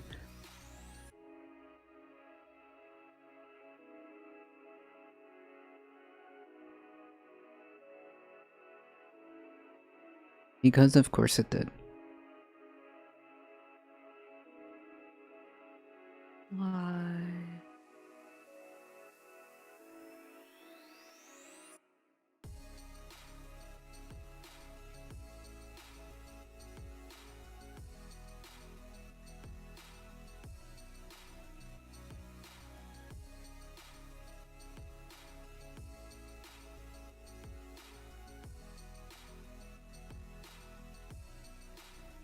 Wait, chat, can we acknowledge the very bizarre advertising on the right-hand side? Yes. Can we take a second? What is it?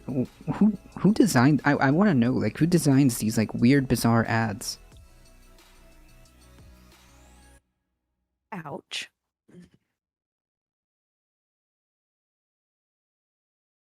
Yeah, I don't know. They just couldn't bring themselves to show up.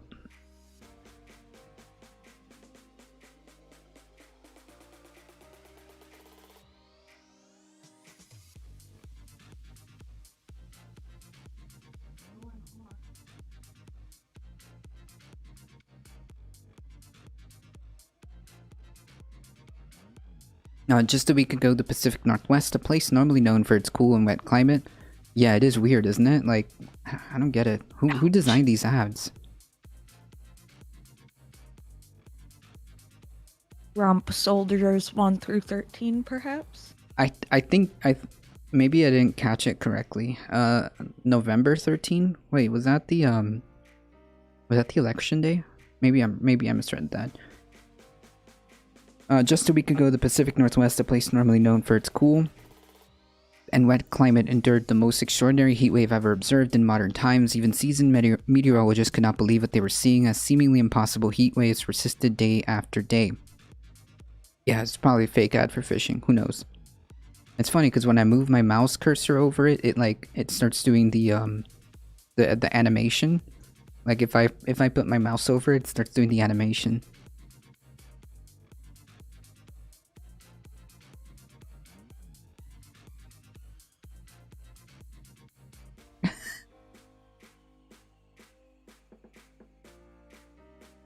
Yeah, recalculate your house payment by making sure you put all your personal information that could be used to do something. ADT's ads and commercials have become a strong part of the show. True. Sometimes I get like Magic the Gathering. That's pretty funny. Oh, I see what you mean. Yes. Yeah, sometimes I'll get like Magic the Gathering ads. I guess not this time, but alright.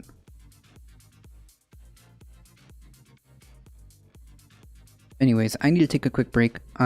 Folks, if you enjoyed the content, make sure you hit that follow button. Make sure you join us on the YouTubes. Hit that subscribe button, share, like, comment. You know, all the YouTube stuff. You guys know what I'm talking about. Follow us here on Twitch if you enjoy the content. Spread the word that this is the best place for news and politics in the AM from 9 a.m. to 11 a.m. Eastern Time, Monday through Thursday. Join us for Saturday Catterdays. We have pretty chill Saturday Catterday. This week has just been a special week where we actually had the co-host available. So usually it's Saturday Catterdays, but join us. It's really fun. It's really chill. And we appreciate all of your support. I will be right back.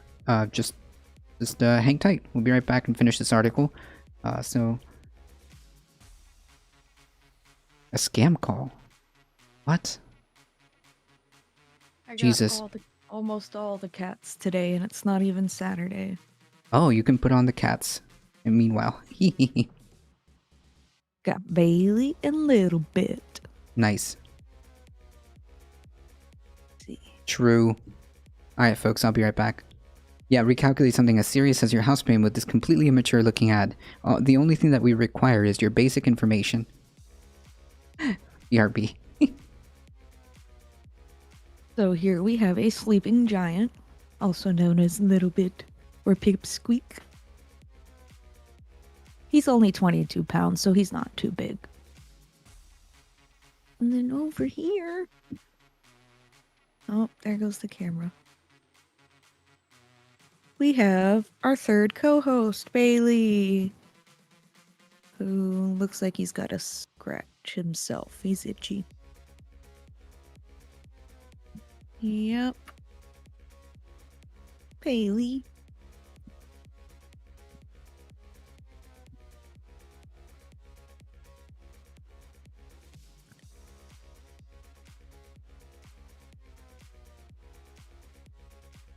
Notice he's laying on my notepad because he doesn't want me to work. He just wants me to sit here and pet him. There. Oh. Ow. Ow, Bailey. Bailey, be gentle.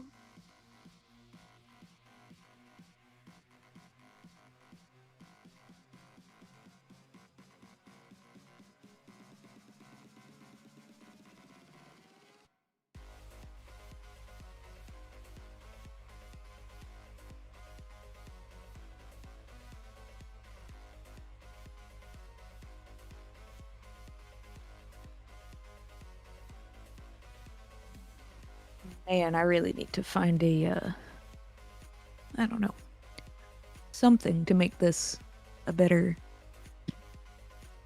Bailey situation. The clip that I'm using is just not quite small enough to go on the boom arm of the microphone, so it's a little piece of Velcro under it, and, yeah. Kind of fragile setup. But let's see, what was I doing? We're gonna have a cool video for you guys featuring the chicken soon. We are going to be receiving a nest box from a company called Hen Gear, and it's a family-owned business. They actually have a farm, and they made them to use on their farm and turned around and started selling them. So, we're gonna get one.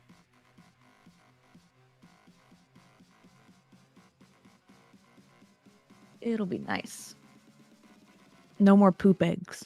Chickens will lay the eggs and they'll just roll down and away, and they won't be able to eat them, and they won't be able to poop on them. So that'll be cool.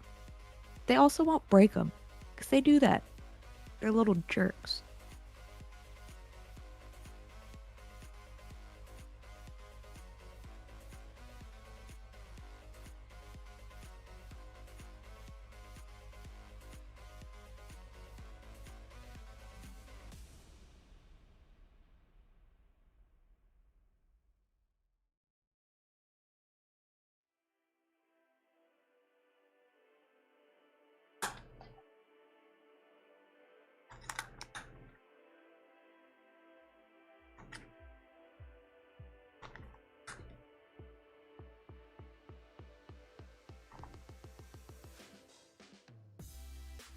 Are you a lefty? I don't know what that means. What the hell? Can you see Canada from there?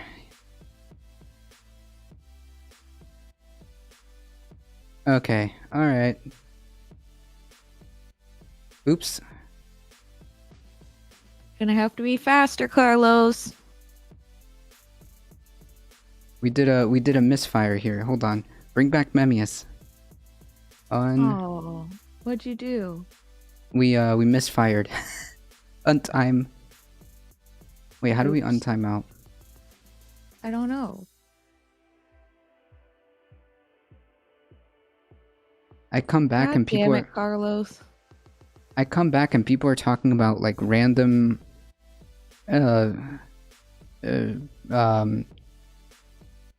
random conspiracy theories. Hold on, Memmius. Whoops. Sorry, buddy. Untime out.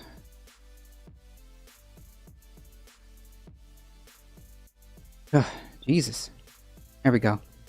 I'm gonna wear my silver AD t-shirt. Nice. Hey. Dope.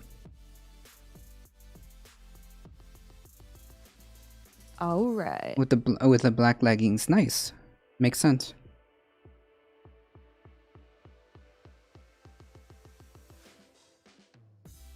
Cute kitty. Yes, another cute kitty. Yes, that is Vaquita, who hangs out with us on Saturdays.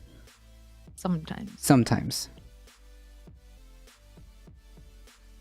Alright.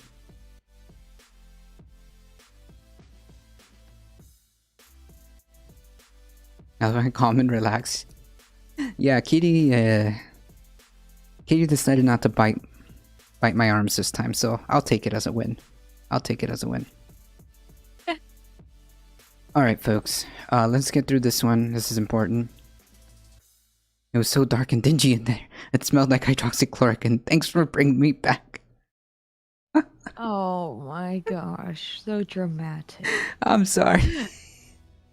I think we were both rushing to like get this like random weird troll posting like I timed out the dude, and I Yeah, think and then I moved it, and then you hit the thing on Memmius. yeah, because we like as soon as I sat down, like I think we both moved in like the same like time, so we kind of whew. God damn it, Carlos. Yeah, this is like copy pasta stuff that happens from time to time, because I've seen this like copy pasta things that people just randomly post.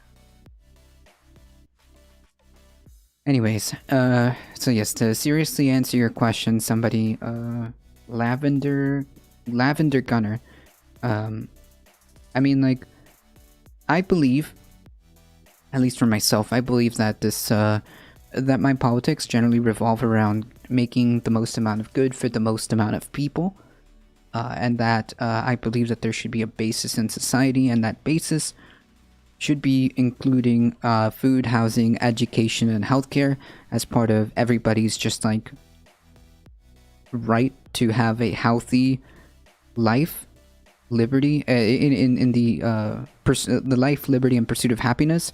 You need these things, and therefore we should strive to make this happen for everybody, regardless of economic I guess standing. Everybody should have food, housing, education, and healthcare. at the base minimum, at the basis of minimum.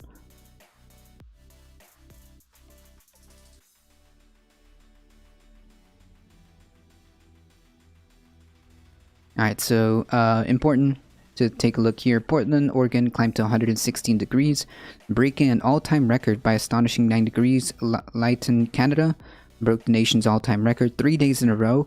Yes, this is what I was referring to, how in the same weekend, records were breaking back to back. That's very worrying. 3 days in a row. Global warming is not real, Carlos. Right, it's not real. Topping out There's at no evidence. 0. At 121 degrees the very next day, 90% of the town burned to the ground as over 100 wildfires scorched British Columbia. Officials say several hundred people were killed by the heat, and that number is expected to rise after assessments are complete. Yeah.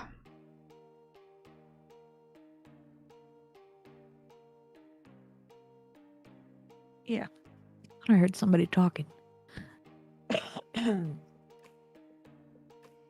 extremity of the heat wasn't just unusual. It would have been virtually impossible without human-caused climate change, according to a new analysis by 27 climate scientists from the World Weather Attribution Network.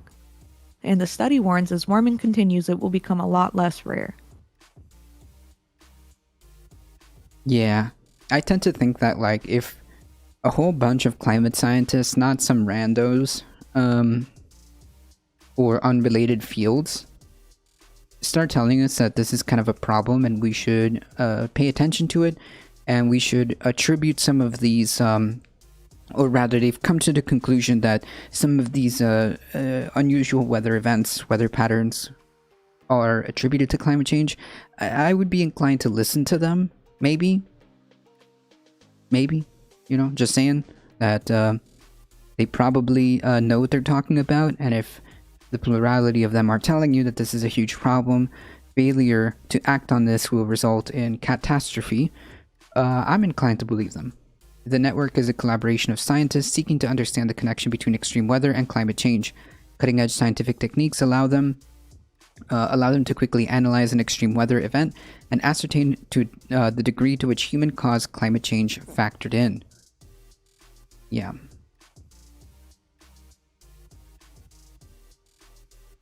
That would be terrifying if that happens, Valmet. That would be terrifying.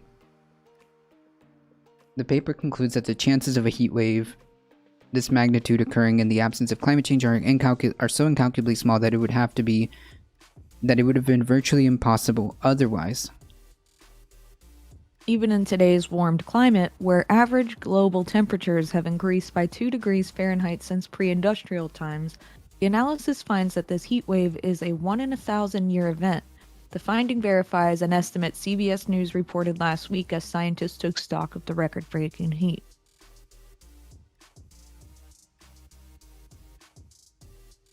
In addition, the World Weather Attribution Team also found that climate change has made this heat wave at least 150 times more likely and nearly 4 degrees hotter than it would have been before humans began warming the climate back in 1800. I would also like to remind people that we actually went over that historic newspaper from 1912, August of 1912, where they had the idea that maybe all of this burning coal could contribute to some possible maybe consequences in centuries to come. So the idea, the very concept of climate change has been around for quite some time.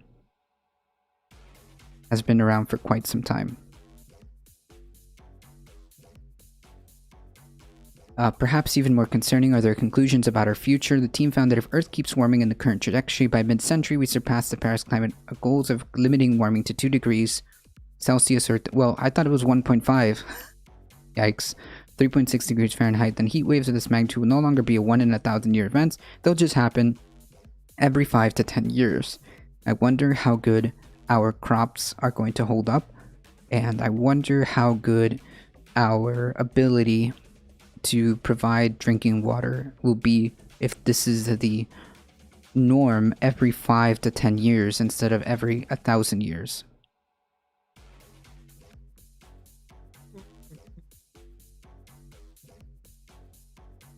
Results provide a strong warning. Our rapidly warming climate is bringing us into uncharted territory that has significant consequences for health, well-being, and livelihoods. Adaptation and mitigation are urgently needed to prepare societies for a very different future, the paper states. This is very important language being used. Adaptation and mitigation are urgently needed to prepare societies for a very different future. So, do you see the language that's being used there? We're not avoiding this.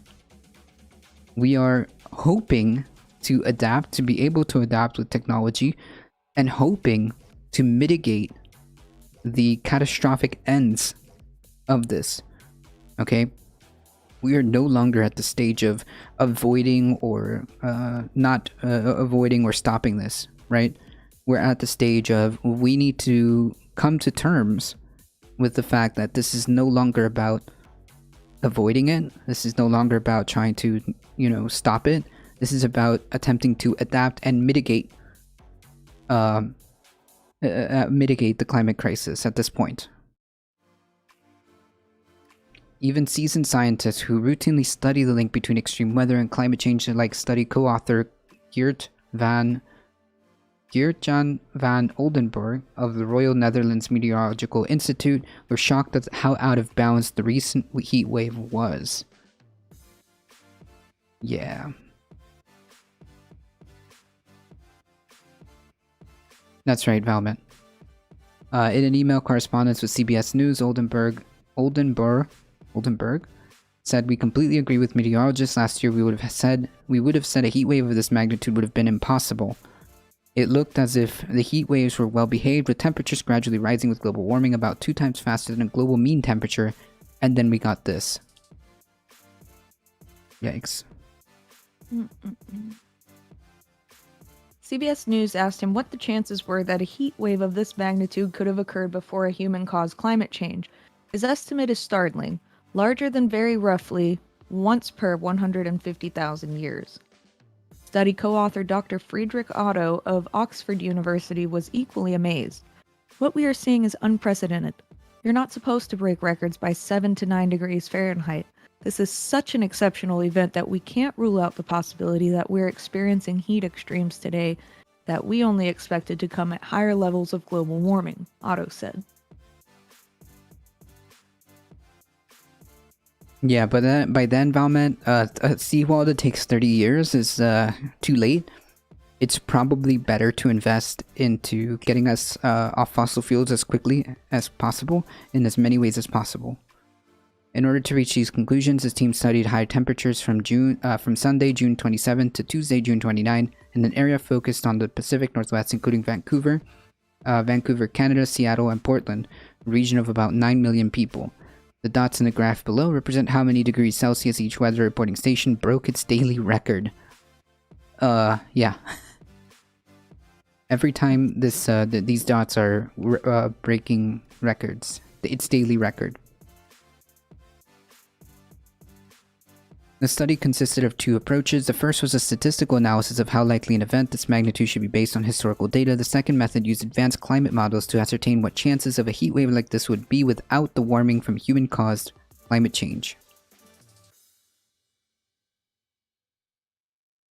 Yep. In both cases, this event was far beyond the bounds of a normal climate, meaning it would be virtually impossible without the human influence on climate.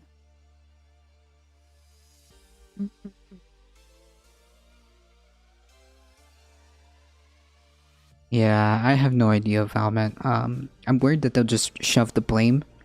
This obsession with, like, for example, this obsession with the, quote, southern border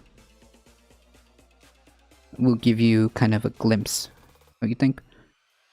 Perhaps most surprising though, is that such an extreme event, even in our current heated climate, should only happen once every 1,000 years. This means either the Pacific Northwest heat wave was incredibly bad luck, or science still hasn't grasped the extent to which climate change is impacting such extreme weather. This is a favorite conclusion of some of the authors of the paper. While we expect heat waves to become more frequent and intense, it was unexpected to see such levels of heat in this region.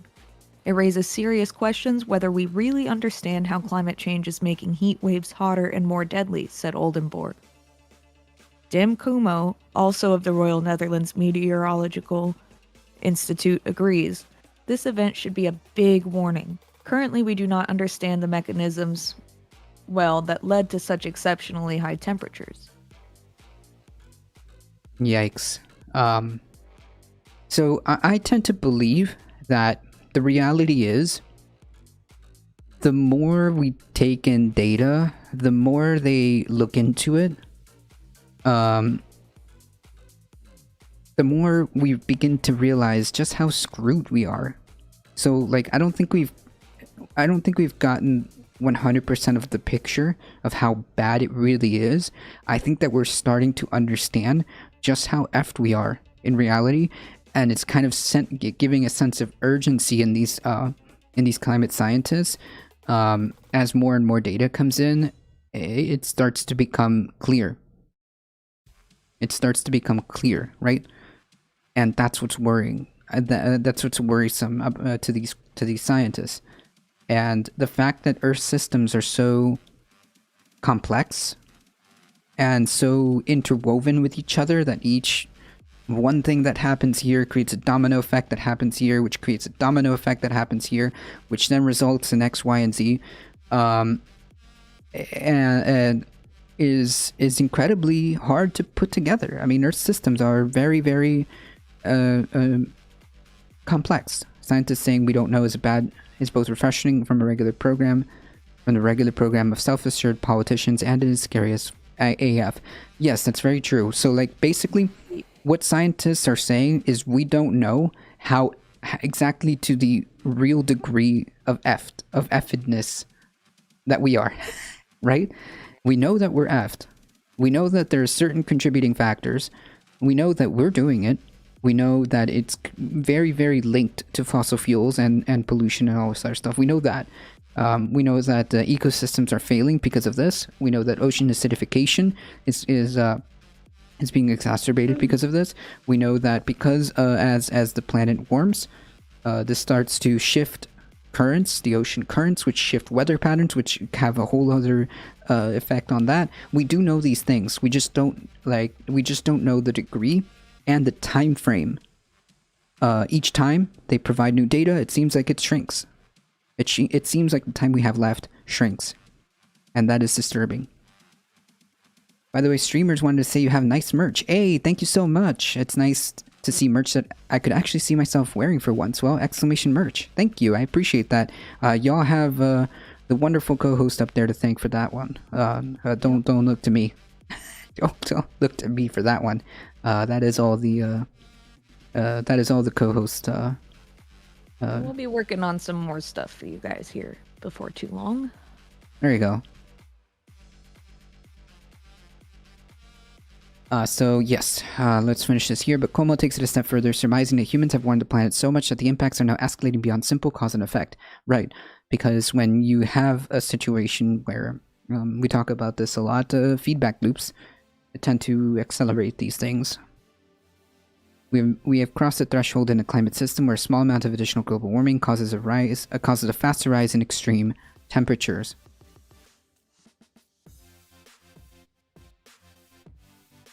Oops, sorry. I got distracted.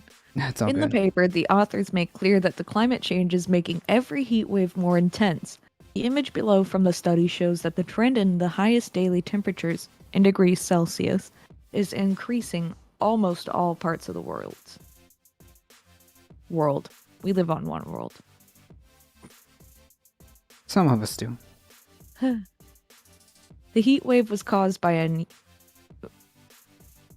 think they mean unusually? By an unusually strong ridge of high pressure, which is like a mountain of warm air stacked vertically in the atmosphere. This heat dome was stalled over the region for a week, stuck in an atmospheric traffic jam known as an omega block. Right, which I believe are parts of what happens when you mess with like climate, because this could be a symptom of weather patterns that are getting messed around with, and weather patterns are generally driven by the ocean, generally. So yes, I'm not surprised that a lot of these normal weather patterns aren't happening as they should.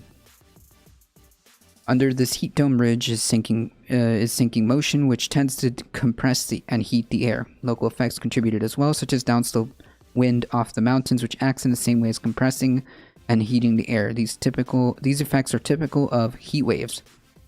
But the bigger question is, was the heat dome made worse or more likely by our now warmer climate? In other words, has the climate shifted north? Has climate change shifted northern hemisphere steering currents, which cause jet streams to be slower and wavy, allowing these stalled heat domes to become more common? A theory called the quasi-resonant amplification was floated by the attribution team, but not analyzed in this study. So these jet streams, I believe, are created by I don't know the word, but they're influenced by the ocean, I believe. What propels jet streams in the air?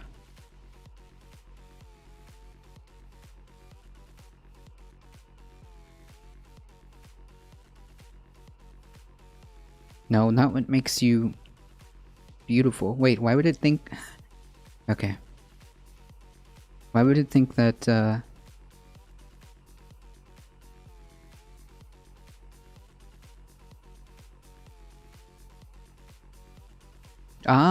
jet streams are the product of two...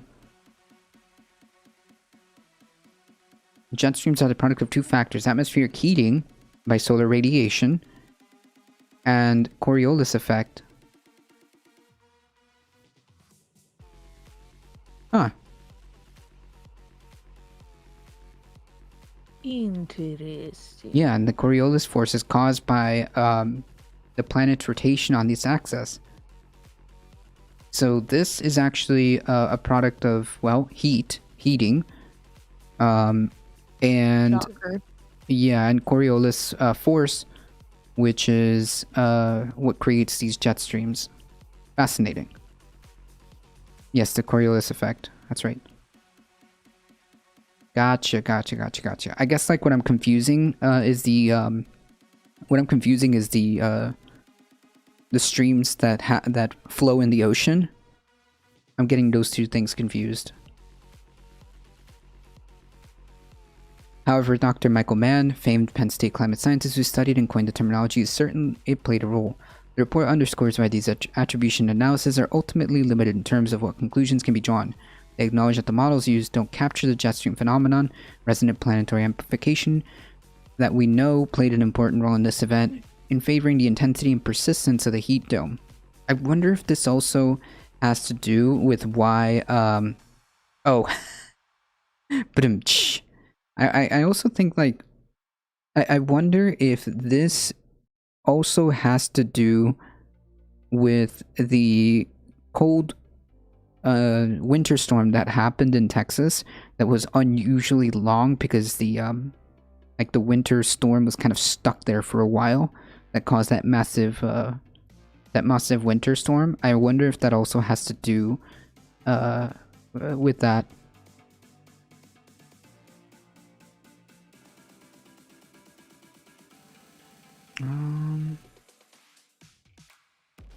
While there are various and complex factors that came together to magnify this specific event, NASA scientist Dr. Peter Kalmus said the extreme heat wave is evidence of our escalating climate crisis. Oh, your camera just died. Damn it. Let me close this out of the way.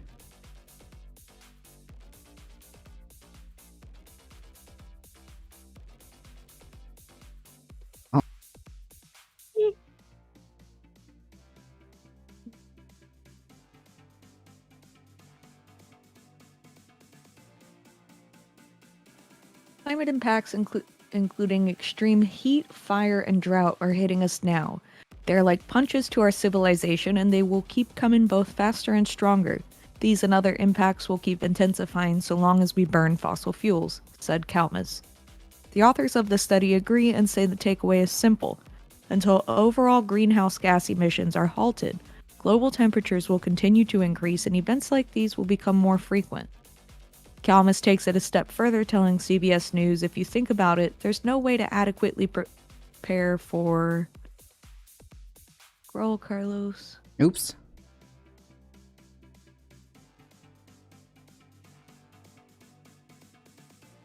These impacts. The only reasonable option is to do whatever it takes to completely end the fossil fuel industry in the short term. We need strong policies, but we also need the public to realize what an emergency this is in order to get those policies.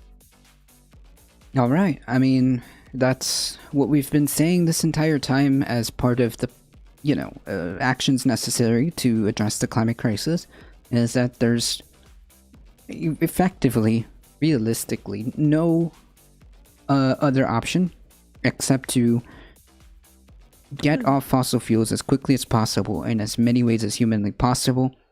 It just has to be done. In every way, shape, or form that we can cut out and eliminate fossil fuels is the steps that we need to be taking, right? This is on top of attempting to provide more regulations for pollution, an attempt to stop plastics, single-use products, overconsumption, and understand that our consumerist economy has a role to play. This is on top of trying to get an international coalition to get everybody on board, and this is on top of pouring resources into restoring destroyed ecosystems that, well, keep us alive, keep us fed, keep us alive and fed. There's just really no options at this point. There's no planet B. There's no getting around this. It's just a matter of how much, what's the political will to adapt and mitigate the worst ends of this while we still have time. Whatever that time may be, it seems to me like the latest estimates are, if we don't get it together by the end of these 10 years, then we're looking at some serious stuff. Yeah, passing the buck to the individual consumption will never work when 100 corporations produce 70% of all greenhouse gas emissions. That's number one being the US military. Yes, it's true that we do produce a lot of greenhouse gases, and we also need to understand that there are folks responsible for this, and we know which companies they are. The majority of those 100 corporations are, well, fossil fuel companies. The majority of those 100 corporations.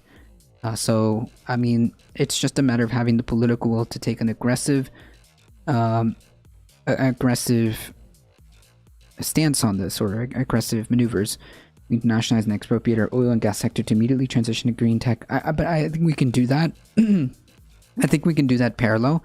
I think we should just stop giving them subsidies and develop our own green based economy by essentially stopping all the freebies that they get and investing governmental resources for infrastructure regarding the manners we get our energy. I think that's probably how we should go about it. Those large oil and gas will fade away. We should also stop privatizing infrastructure, privatizing our energy grids, which have been a monumental failure in Texas, a monumental failure in California. I mean, it's just not, we shouldn't allow something as crucial as infrastructure, as energy, to be in the hands of private companies. I don't think that they have any interest other than obviously keeping their pockets full, and have created disasters by being negligent and by not adhering to proper rules and proper studies showing that they needed to winterize, proper steps to adapt. They just never bothered because it cost too much money. So I don't think that in terms of like infrastructure, I don't think so. This is too important. Alright folks, it is 11:27. I do have to get going, log into work. As always guys, please, if you enjoyed the content, make sure you hit that follow button. Make sure you head on to the YouTubes, do the like, comment, share, subscribe. We are here Monday through Thursday, 9 a.m. to 11 a.m. doing the news and politics. Saturdays, and on Saturdays, Saturdays about noon. So if you guys enjoy the content, please spread the word far and wide that this is the chillest place to be for news and politics. Good day, everyone. You have a good day. One day And let's go. Yeah, one day. We need to make some more money here, guys. Work lame. True. Not me. I'm on vacation. I'm cool. True. Anyways, we got lots of options for who we are going to raid today. We got Ben. We got Touring News. Oh, Touring. Hold on. Touring News is great. They're usually doing like cool environmental stuff, so sometimes they do that. So let's. You know what? We haven't visited Touring. Let's go check out Touring and talk about driving to the greenhouse in the snow in Nebraska. Yeah, greenhouse. Okay, so yes, he is doing farming, urban farming. So let's go check them out. See ya. Thanks for the stream. Thank you for hanging out. Appreciate that. All right, folks, we're heading. Next time. Catch you next time. As always, please take care of each other. Please stay safe. We love y'all, and we hope to see you guys in the next one. See ya. See ya. All right, folks, hang with us. We're heading out in 5, 4, 3, 2, Carlos, 1. We'll get it. Oh my god. We'll get it. See ya.